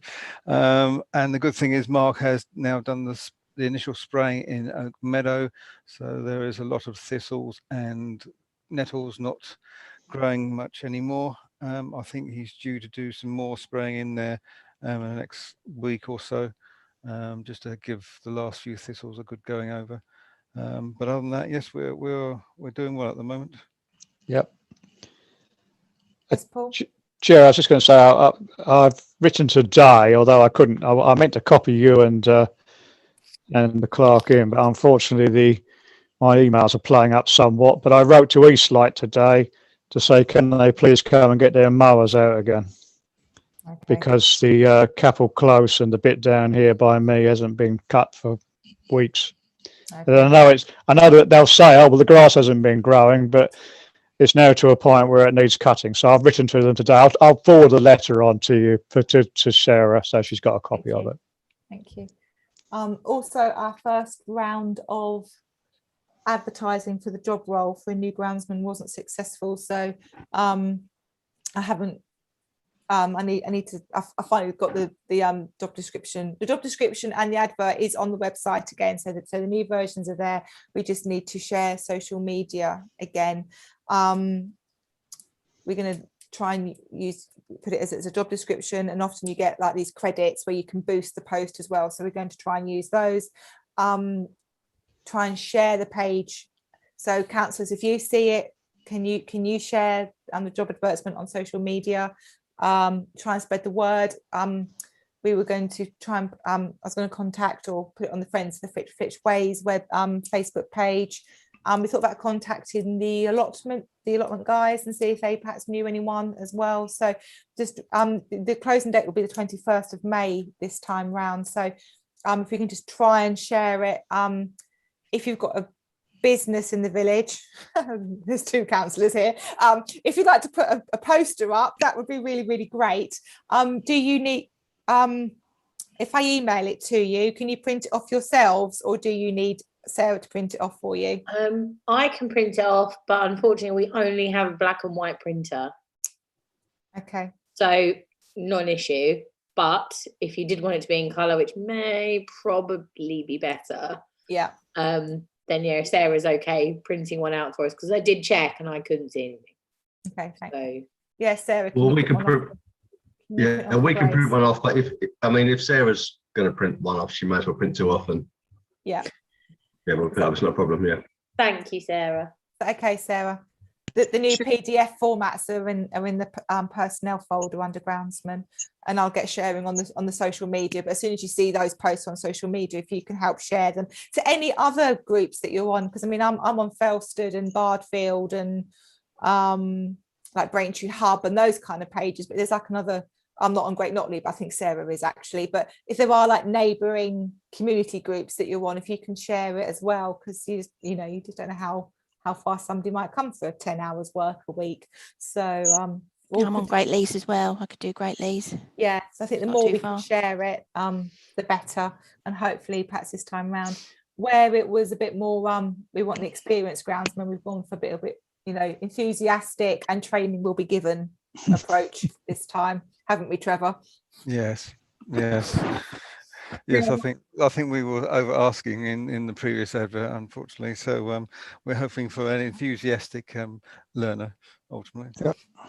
So yeah, please help spread the word. Anything else, Trevor? No. I mean, like I say, Mark is fairly happy with how it's all working at the moment. He's very appreciative of the litter picking that's done for him. He's obviously doing a lot more of the bin work. And obviously other maintenance, but yes, he's fairly happy, and he's obviously appreciative of the support we've given him as well. Can you pass on our thanks, or publicly? And I think we'd like to say thanks for all his hard work on his own doing this at the moment, while we're, and actually for you helping out and hurting yourself while you do it as well. So no, thank you. It's lovely when everyone pulls together. Okay, Village Hall, Celia. Here's the report. High-res teaching children or same household classes are back in the hall. Same rules as before in place. Sanitise touch points on way in, hold class, one-way system, sanitise on the way out. If the roadmap to recovery is followed, all classes will be back in 17th of May, all with mask wearing, of course. The cricket is back playing, although not using the changing rooms or having afternoon tea. They just turn up, play, bring their own food and leave. Tony, who's our treasurer, has managed to get a grant for the flat roof to be replaced. Work for this will start in August to have the entire roof replaced, repaired, and 3 layers of new roofing felt put down. And it's been particularly, I think he means partially, funded by the grant. The ladies' toilet has had 2 new basins installed with automatic taps, and they are currently being painted. The walls, that is. The old sinks had cracks in them and so needed replacing. The CIP toilets have 2 new ceramic cisterns installed, and users are damaging the one finger flush handles. So the new ceramic ones will have push buttons. Currently, they're plastic ones. They've met with the Heritage Trial team and suggested locations for their map and info board. They want to install a sign similar in size to the PC board by the changing rooms. The village hall is number 1 on the map, and putting the sign there means it en route. I don't know what that means. Care and upkeep of the sign will be their responsibility. We've also agreed that they can use the overflow car park for their planned guided walks of the trail that will be held midweek, and they will lock and unlock the overflow. I think Simon's instrumental in some of that as well. I think he's a liaison person there too. And that's it from the village hall. That sounds really positive, and I'm pleased you managed to get a grant to do the roof as well, because obviously that was going to be a big outlay, and I'm totally appreciative that the village hall had very good reserves this time last year, but obviously as this year's ground us all down, and financially it gets harder and harder, so to get some grant money to do that's good. The praise really needs to go to Tony, who seems to just know where to look for funds. Find money. He's a magic man in that respect. Perhaps he could do some for us. He just seems to know where to go. But to do some redecoration and do some refurbishment over this has been good as well, and it'd be nice to have the hall fully functioning and having the sound of people in discos and dancing and whatever going on in there again. It looks so nice now, and I think they want to later on is to get the ceiling repainted. That's the next big job. But the floor looks so smashing, you almost don't want anyone to tread on it because it looks so nice. Slippers only. Yeah, exactly. But it looks really nice. But can you formally pass on our thanks and congratulations to what they've done over the last few months, and I will do, and that the reopening goes really well and safely as well. Okay, for all of us anyway. But thank you. Telephone box, well, we've all seen the lovely pictures, Paul. Yeah, well, it's virtually done. I've just got to get the shelving put up, which I'll try and do this, but I'll try and do it this week sometime. But I'd hope within the next fortnight we'll have the books in and have everything, have it all ready to go. Yeah. So it worked out quite well in the end. It's had some really positive responses as well on social media today. The post that I did this morning has had some really positive comments on it as well. I have never seen Stan so happy. God love him. I had quite a chat with Stan. He was saying he was going to put some wood chips and that down on that. You could have a bench on that area in the middle, and then you're going to put probably some wood chips, so that doesn't just look like a hard bit of concrete there. It look nice. I think it will look nice when it's finished. I think it would look brilliant. And I think that's coming together now, so that we better tick that one off, I think, very soon. Nice, brilliant. Sarah? I suggest, Jay, you have a grand reopening of the telephone box book exchange, a nice photo op, please. Yes, we have ribbon. Anyone got red ribbon that we can cut as well? Anyone does that kind of thing? Well, if we get the books in and that first, and so it's all ready to go, and that, I think that actually there was quite a positive response on social media to the book exchange. There was very much so. Yes. So, and actually offers of books, which I had to kind of like say, can we wait because we've already got some, and we'll see. I had several people come along and offer books on while we was working on it, actually, saying, but I don't know how many books we've got, but it is a telephone box at the end of the day. It's a fairly limited space. It's trying to work out, because we're going to put the map of the public right of ways in. Well, I just thought that after and it looked nice. it's still got the back, the original black board on the back where everything was fitted on is still there. We repainted that, and it's got the telephone directory shelf. If you remember, they used to have a shelf where you stack the telephone directory. So we've left that all in there really, and we're going to build the shelves underneath that bit and full height on the other wall. Yeah. For books. But I thought on that blackboard you could put a nice picture of the public rights of way if we can get such a thing. Yeah. I don't know, I don't know if Simon's got anything. Simon was working on something in that direction, wasn't he? So we could blow it up into a nice picture or something and put it up on like print off like the map of Rayne off like the area of the Essex County Council where the public rights of way are. I wondered if that's printable. It'd be looked like, I mean, I'm happy with that. We could easily get a frame and that, not a lot of money, and frame it and put it up on the wall. It looked pretty good, I think, actually. Yeah. You've done a fantastic job, Paul. Thank you, and Shirley as well. Well, I never thought we'd get it done, to be honest with you. I have to say, about 2 years ago, I thought, don't know what we're going to do here. I think about 6 years ago, I was thinking the same thing. Yeah, well, it probably is. It's probably longer than I think. I think it's probably more than 2 years ago. Yeah. It was genuinely on the agenda before I left the parish council to have Zachary. Yeah. When I first joined, it was on about, I think. Who is now 4. It must be on at least 6 or 8 years. Yeah, but compared to the burial ground, it's been done really fast. Yeah, she is. Price office isn't in there already. Anyway, thank you. Okay, moving on to finance. We've got the May payments and receipts. Any queries? Trevor, were you just going to point out about the extra for Mark? Yes, as I pointed out, Mark has been doing some extra hours to help us all out, and the extra payment, well, it's all within the one payment that has just gone up this particular month to reconcile that. Which obviously is absolutely fine because he's doing an amazing job. Yeah. Any other queries on the payments? If we're happy to propose in second. Councillor Eldred and Councillor Meehan, thank you. Then to note that the bank reconciliation at the end of March 2021 was £40,964.02. And then the next item is to agree the notes or the minutes of the meeting held literally last week. Are we happy to propose and second those as being noted? Councillor Eldred and Meehan, no questions on those? No. And then the main thing now is moving on to the AGAR and the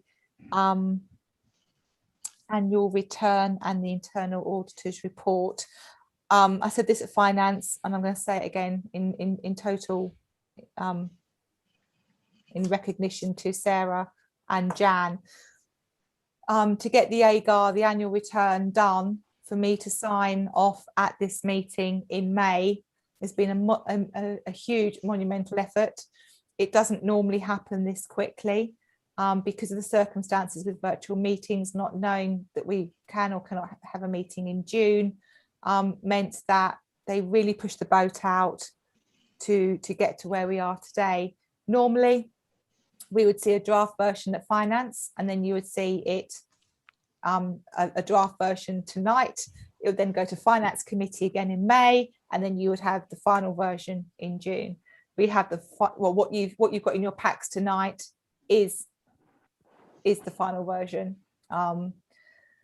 Sarah, do you need to make any comments as councillors? Have you all read the internal auditor's report and looked at the AGAR or the AGAR form? Does anyone have any questions? Sarah, is there anything you need to add? No, thank you, Chair. Hopefully everything was clear in the folder. I know it's difficult for some of the newer councillors to take in, but I would just like to emphasise, as you have, that it's not been rushed through without due care. It's been thoroughly checked, and we've had checks throughout the year as well, more consistent checking, I think, over the last 12 months than previously as well. So although it's early, it's necessary so that we can meet the deadline imposed by the external auditors of the 2nd of July. So we couldn't wait any longer than this meeting, otherwise we would have needed an extension of time to get it approved. So I'm really grateful to our internal auditor, Jan, for meeting with me virtually to go through things. And I think she's quite satisfied with the way things are going as well. So thanks to the Finance Committee for giving it a good thorough going through as well. So hopefully everybody's happy. Yep. And we have all our variances they're all been identified. And I have to go through everything down to the last penny almost, allowing for some roundings, but yeah, it all has to be quantified. Fortunately, there was only 2 variances that I had to explain, because obviously mainly due to COVID, but you can't simply say to the external auditor it was due to COVID. You need to itemise everything so they know you understand where there's been extra money or less money. So hopefully there will be no queries coming back on that. And the other thing that I had to do was the bank rec, wasn't it? But that's quite straightforward as well. I think there was a little bit of debate this past week. For anybody that doesn't know, I follow a clerk's page on Facebook, which is a really good resource for information, because we use it to vent, you know, when things get us down, but it's also a good place to go for information, and we share a lot of detail about virtual meetings and all the possible scenarios and things around that. So yeah, there's been a lot of discussion about whether the public rights dates will be changed as well. So I'll keep an eye on that. But at the moment, the paper that was in your pack is what I'll be going with. And part of that is when I'm on leave, but details will be left with Anne. If anybody wants to inspect the records, which they are more than entitled to do as taxpayers in the village, everything's open and they can view them at any time, so they can speak to Anne in my absence if I go away. There's no saying that I'm going anywhere yet, but just in case. So yeah, I think that's it really. Are we happy to propose, and well, I'm happy to propose the annual governance as the true account, and Grace Meehan, thank you. Sarah, you need to see me sign this one as well. See, look, it's like what we did earlier. Right, Sarah, are you happy with that? Can't hear you, can't see you now. So, all right, that's fine, thank you. Yes. I was muted, beg your pardon. Thank you. And this one too. Yeah.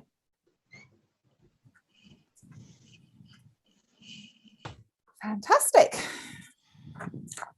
And also the internal auditors report, which obviously finance goes over with a fine-tooth comb as to what we can improve and what have you. And there's very little this year. Previous years, there's been quite a few things that we needed to mop up and tidy up and tighten our belts on. But we made a really work hard to find something, you know, this year. So that's we know we're doing something right, which is fantastic. So yeah, thank you to all concerned for getting that sorted. Chair, can I just interrupt you just a moment? Can I just flip back the payments and receipts? When do they all get paid? Because I know the village hall going to ask me when they are going to expect to receive their precepts that they've put in. So basically, after tonight's meeting, two councillors will log on to authorise payment. Perfect. Yeah. And then all the payments that are there will, once the second authorisation has happened, it will go. The only one that isn't paid until the 20th of the month is the salaries, because payment day, salary days is 20, but everything else will go as soon as it's authorised. So as long as two councillors remember to log on tonight or tomorrow morning, it'll be in the bank account later on that day. That's fine. Thank you. No worries. Did you have your hand up, Mike? I'm quite happy to do tomorrow morning transfer if you wish. Okay, Karen, you're going to give it a go tomorrow? Muted, Karen. Muted. I'll have a go at doing it tonight, and if I've got any problems, I'll let you know. If not, might just assume that I've done it after this meeting. Okay, brilliant. If I could just sort of have a reminder that you just to put in a WhatsApp message out just to let us know that they've been done, and then that acts as a reminder. If I don't see that, then I can chase any payments. Yeah. Sarah's peace of mind likes to know that it's done, finished. So yeah, I haven't loaded it. Oh, sorry, you go. Sorry, I haven't done the insurance one yet, but I'm going to load that up when we've finished the meeting tonight. So if that one can also be authorised, but that won't go out until the 21st of May, even though you're signing it off. So that will just be ready to go on that date. And then I don't have to keep thinking that I need to do it. Yeah. Okay. Yeah. Yeah. So okay, Sarah, do you want to let me know when it's ready for me to do? Yeah. Thanks. Brilliant. Okay, moving on to meetings and training. So that, as you heard earlier on, I attended the BALC meeting, managed to get on the executive committee, blah, blah, blah. But basically, yes, BALC is up and running again. Talked about subscriptions. They're talking about £40 to start with. There is some money left over from the previous version of BALC. So that money is kind of like obviously being used. So they're asking for £40 this year. There'll be discussions on going forward as to how that works out, if we can't do it by village size, town size, because obviously like the likes of, you know, somewhere like Ovington out near or what is it, near Great Yeldham or what have you, is really, really tiny. And then you've got like Witham Town Council, you know, we have such diverse areas in the district, so that will be being looked into at the moment.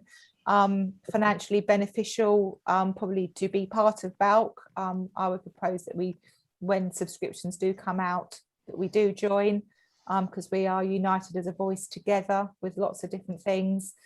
Also, you know, we'll be able to get guest speakers in, because, you know, like for example, somebody from planning is likely to come to a meeting to lots of parish councils rather than coming to one parish council.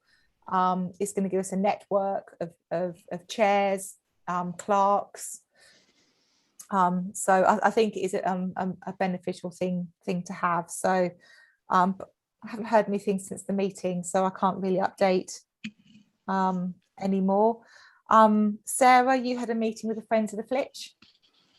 Yes, I did, thank you. So yeah, basically for newer councillors, there's a meeting twice a year for myself, the clerk of Great Notley, Friends of the Flitch Way, and the head ranger, I think she is, over at Great Notley Country Park. So it's a really useful meeting for me to discuss any issues with the Flitch Way. Also, we get a bit of impact from the country park. Sometimes it can affect parking in the village, for example. People do park on New Road or elsewhere in the village to get to the country park and avoid the car parking charges. So yeah, the ranger referred to further reduction in staffing again, unfortunately, and some of them were having to reapply for their jobs yet again, despite going through a similar exercise a couple of years ago, I think it was. But they've got some small groups of volunteers that help them out, including the Friends of the Flitch Way, obviously, which do an enormous amount of work, not just in our village, but all over parts of Essex as well. So they're really useful to have. They've got some work at the country park to do on the play equipment, which needs repair and maintenance. But yeah, that needs funding as well for that. So they're redoing some of their safety surfaces and bridleways as well they're looking at. They're hoping to restart outside events after the June relaxation by the government of COVID restrictions, but I haven't seen anything advertised for that as yet.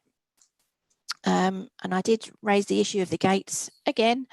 Yeah, thankfully the Friends of the Flitch obviously have reinstated the signpost that we've got down by the cafe. So although it's a bit shorter, at least it's back up again and it looks much tidier. yeah, we're still trying to get quotes for reinstating Warner Close gates, believe it or not.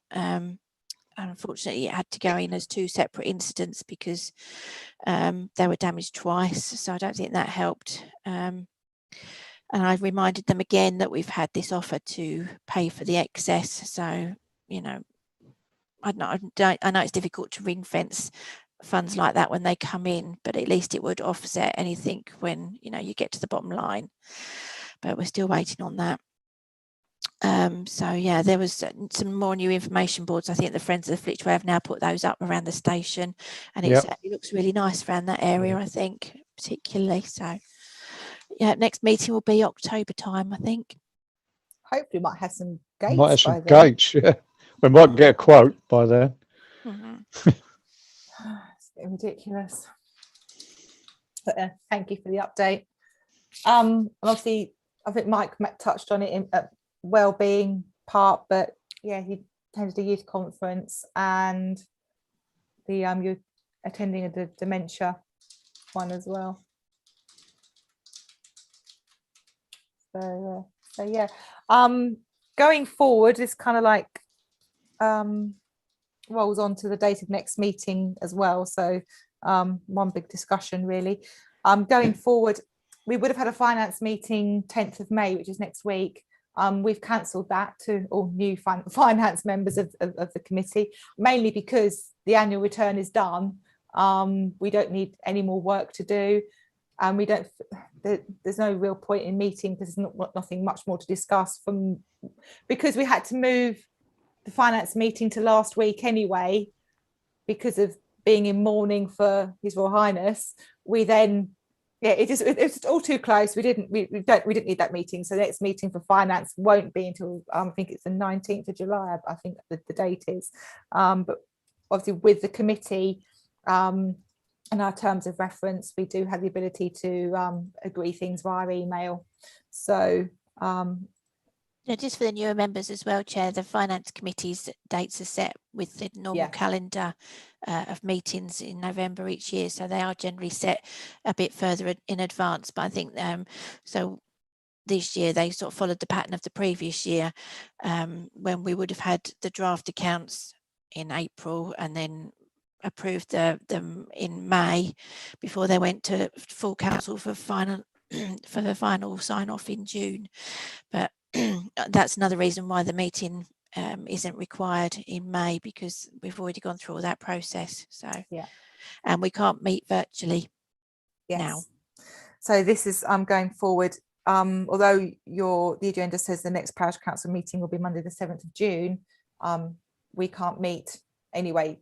Obviously, previous meeting council decided not to meet in person, but the guidance that we're getting says we can't meet virtually, and recommend to our proper officer to discharge what needs doing. So there will be no meeting of the full council in June.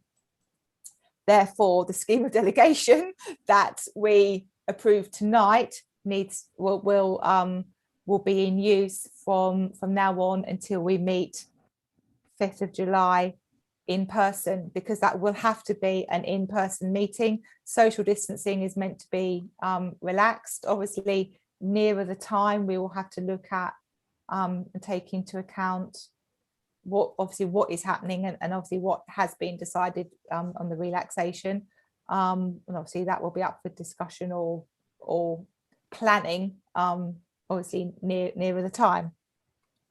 So over the next month, what we really need councillors to do is to be really up to date and check their emails. If there is a response required by anybody, whether it's from the committee or to the full council or whatever, we will need replies. The other thing that ideally, if we can meet, it will be the new planning committee. We already have one planning application that's been extended to June, but obviously as we haven't got a full council meeting, the planning committee ideally needs to meet, and it needs to be in person. It can't be virtually. So whether that's in the car park somewhere, my garden, I don't know. But ideally, we will need a planning meeting where we can just discuss the planning applications that we do have, so we can tell Sarah what the parish council views are. Finance and full council, obviously the payments for next month, so they will be generated as normal. They will go into the meeting folder like they always do. They will be checked as normal by Paul, the RFO auditor. So those checks and everything will remain in place. The payments will still be verified by the two councillors once we're told that yes, we're okay to check them. So all those checks will still be in place, so we can pay our bills and we can basically sort planning out. But basically, yes, scheme of delegation is that the proper officer can carry out the day-to-day running of the parish council for the next, well, nearly 2 months actually, isn't it? Until the 5th of July, until we meet in person again. Paul. So, just sorry, Chair, that's what I was really trying to get my head around. So we're really saying now that we cannot have any meetings other than face-to-face meetings. Yeah. Until after the 21st of June, effectively. Yes. And the next time we meet will be the 5th of July there in that case, yeah? Is that? Yeah. Luckily, we don't have actually any other committee meetings. So with finance being cancelled, personnel actually never got round to actually doing a date for the next meeting, but a lot of that will depend on employment of a new groundsman anyway. And C&D, I think is in July as well. So the only thing, yes, really coming up will be next month's payments, and also planning, and then anything else that Sarah requires as assistance on.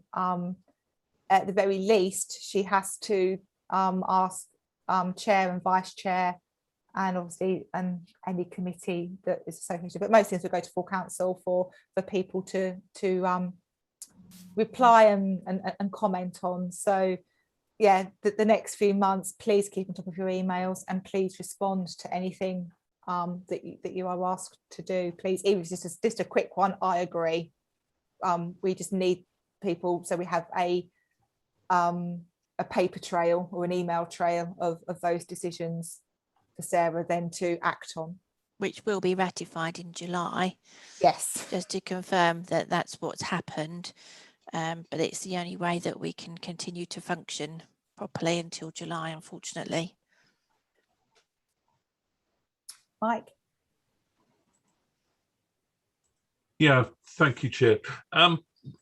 Taking into consideration that we are not going to meet again face-to-face before July, and we have said that we are going to continue with our YouTube meetings with, are we in a position to actually implement that with regard to the technology wherever we are going to meet?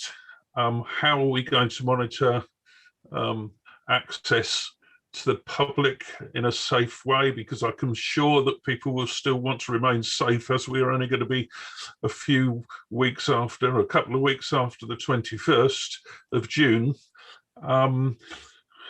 What provision are we putting in place with regards to councillors who are not feeling totally secure at this time? I know the government is saying that the 1 metre rule is going to disappear very quickly, and that's okay for them to say that. Some of us are still waiting for second jabs and things like that. I think there's a lot of unanswered questions, and we're not going to meet again to be able to talk about them. I'm slightly concerned that where we're going to meet, is the schoolroom going to be big enough? Are we going to implement our YouTube policy? And how's that going to work?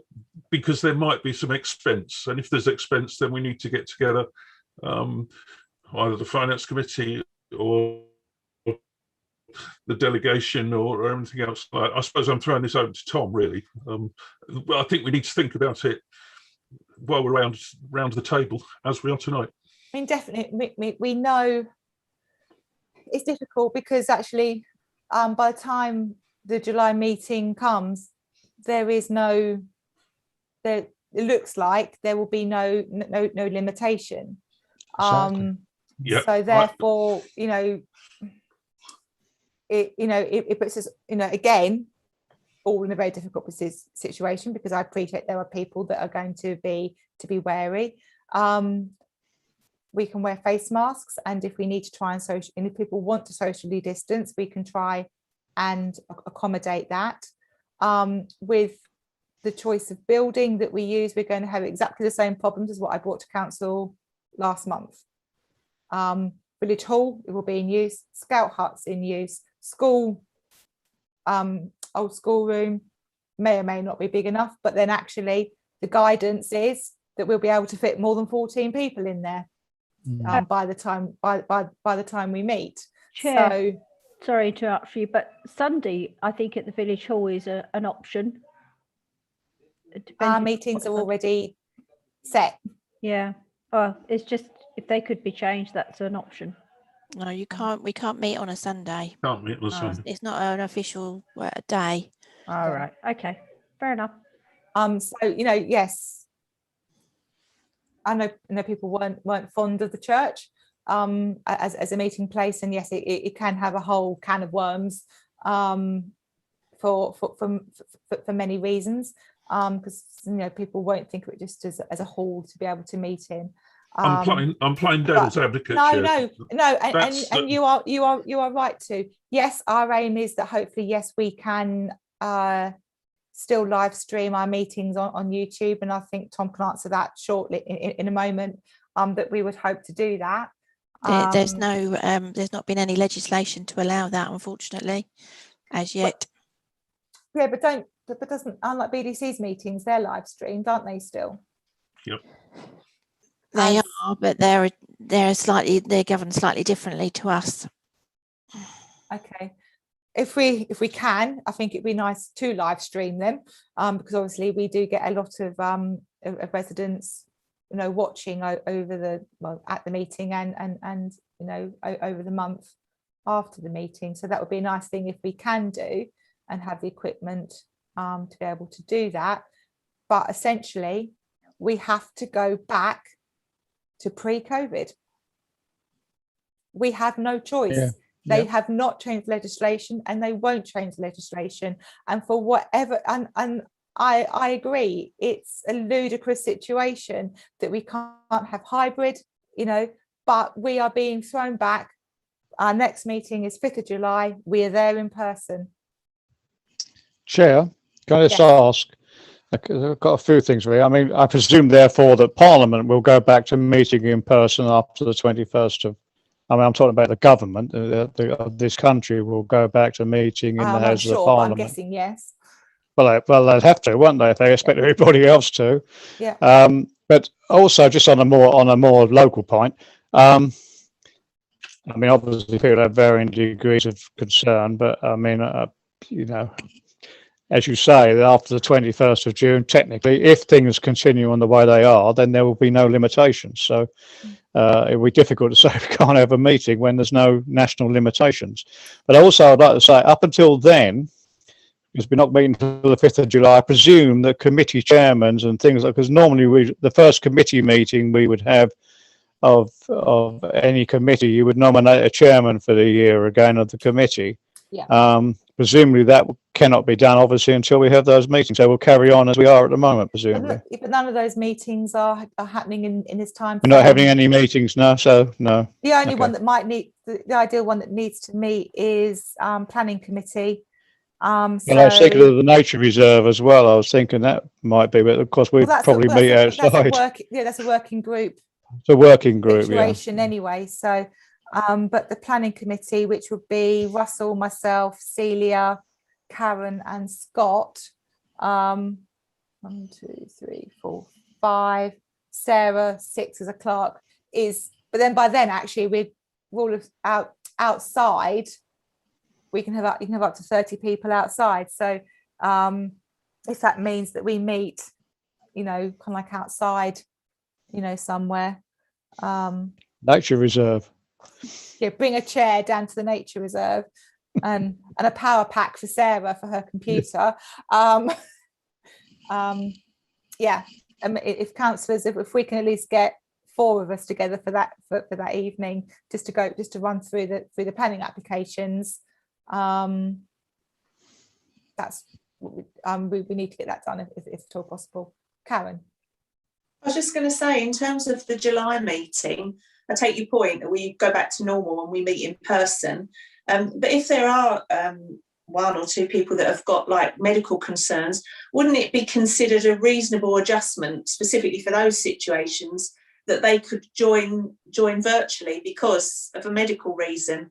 Because if somebody's got a disability at work, you make adjustments for them, don't you? There's no legislation in law for parish councils to meet virtually, hybrid, anything. They will not change, or they have not changed it. Now, the only glimmer of hope that there is that Scotland and Wales have agreed, but England, it went to the High Court. It got ruled on last week. And I get that. I completely get although they said that yes, we can understand why, blah blah blah blah blah, the answer was still no. No, I completely get that. I completely get that the meeting should be in person. I'm not disputing that, but I'm just talking in terms of individuals. If you were a reasonable employer and somebody had a disability, for example, you would have to make an adjustment to accommodate them. So if we had any councillors who had a real concern, don't we have an obligation as a council to say, well, we're meeting in person, but we can make adjustments for volunteers? No, we can't, unfortunately. The legislation does not allow that, Karen. I understand where you're coming from. And that was the whole point of the consultation that is being carried out at the moment and into a possible hybrid meeting in the future. So if you haven't already completed that consultation, then I would encourage you to do so. And there is space in that for you to identify why you think it would be a good idea for hybrid meetings or for people to take part remotely. I can think of several examples from our own parish council. We've got people that have had caring needs in the past. We've got people that have to work away from home, geographically away from home, that could do with being able to join like we are doing now. So there is a massive case for you to have a hybrid meeting environment. So please make that point to the government, because it is, unless people respond to that consultation, then there is no hope of changing their mind, and you really need to make that point to the government. Yeah, I get you. I mean, what they're doing is discriminatory, really, isn't it? There's nowhere or how that myself as chair or as Sarah's proper officer can say it's okay for you in this circumstance to join virtually. There's no legal right for us to say that, unfortunately. But the thing is, we're all voluntary. We're not employed, so that's slightly why the difference is that. Yeah. If you were an employee, you would have certain rights, but when you're a volunteer, you don't have those rights.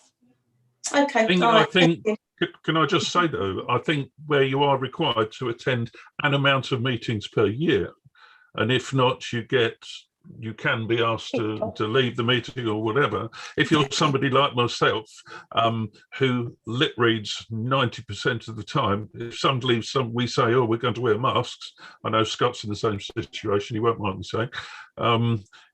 As somebody who is registered deaf, if somebody put masks on, the last year has been absolutely awful for deaf people.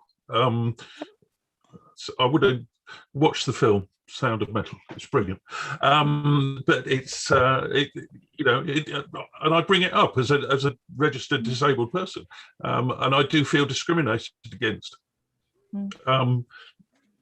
There will be definitely some discussions between Sarah, myself, Mike as vice chair now, as to how we go about July's meeting. Obviously, it is 2 months away still, so there's a lot to change. There's 2 steps to come from the government and everything yet. Anyway, they are contesting the High Court as well. So,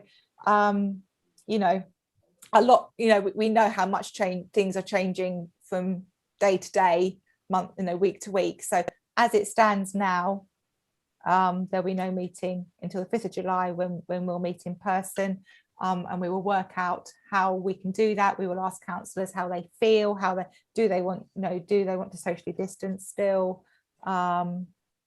and that as well. So there's a lot to do, but this is, you know, for the first part, we've just got to get through, you know, the next few weeks with our delegated powers to the clerk and answering emails, yes and no, agree, not agree, wherever you can.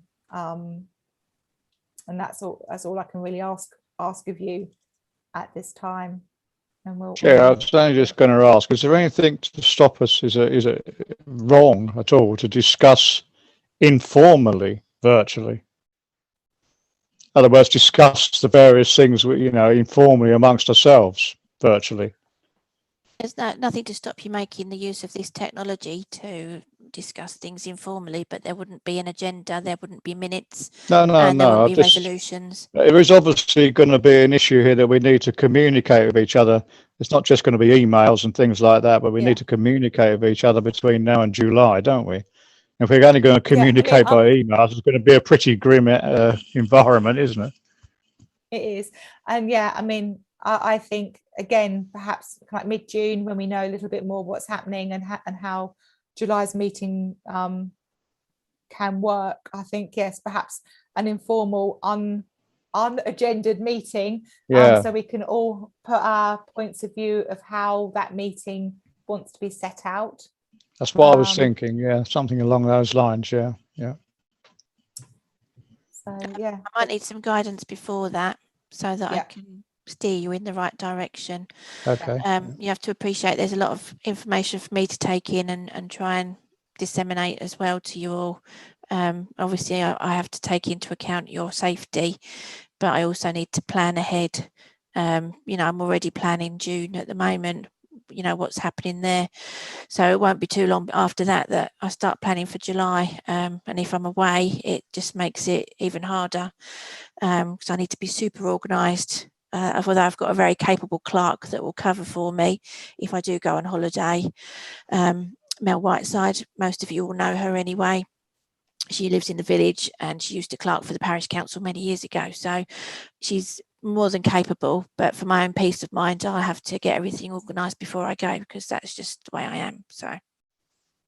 And you're going to love it, but once we do meet in person, I have to sign all the minutes that we've had in the last year and finance meetings. I had to initial every page and sign them. So when we do that at that meeting, it will be like, yeah, just give me 10, 15 minutes amongst yourselves while I get that done. But it's got to be done in public, you know, at an in-person meeting. So, yeah. Ludicrous. I know. Ludicrous, yeah. I'm glad I like litter picking. That's easy. Yeah. But unfortunately, that's government. That's what the High Court has said. That is why every parish council this week has moved its AGM to before the 7th, and are doing what they're doing. So every other council has been doing the same. So unless they're happy, you know, some councils would have been happy to meet in June. I doubt very many of them have been happy to meet in June, but that's where we're at. So, do we have any more comments? Only to say that, Chair, this has been a very successful meeting, I think, tonight, which could have been a massive agenda and could have been quite and different. It's only 9:30, so I think you've done brilliant. That's been we've navigated it really well. And actually, want to thank you to you guys, because sometimes, I mean, I appreciate sometimes the issues are very emotive. You all have your own opinions on things, but tonight was very much about definitely dotting I's and crossing T's to get some stuff done. That's why we had so many policies, so we can get them done and out the way rather than having them dripping through, you know, a couple each meeting over the summer. We've got them basically done. So thank you ever so much. I know that there was a lot of documentation to read for tonight's meeting, and I really appreciate that you were all here tonight as well, because it's the AGM's a good one. So to know that everyone's here, get the committees sorted, and again, I thank you all for joining the committees and stepping up to certain representations and everything as well. So thank you. Tom. Yes, Chair. Yes. nearer the time, once we know what the situation is going to be, if we are able to do any sort of streaming or hybrid or anything, if you just let me know where we'd be meeting, I can then look at what options we've got available. Okay. Because like the old schoolrooms, there's no broadband there, whereas the CIP and Village Hall there is. It's all things like that that need to be taken into consideration to work out what we can and can't do. Yeah, thank you, Tom. Yeah, as soon as you know, as soon as we know, yeah, we'll get sorted. But no, if that's okay with everybody, we'll close the meeting at 21:35. Yay! Brilliant. Thank you. Thank you, Well done, everybody. guys. That was I thought that was going to come out much worse than that.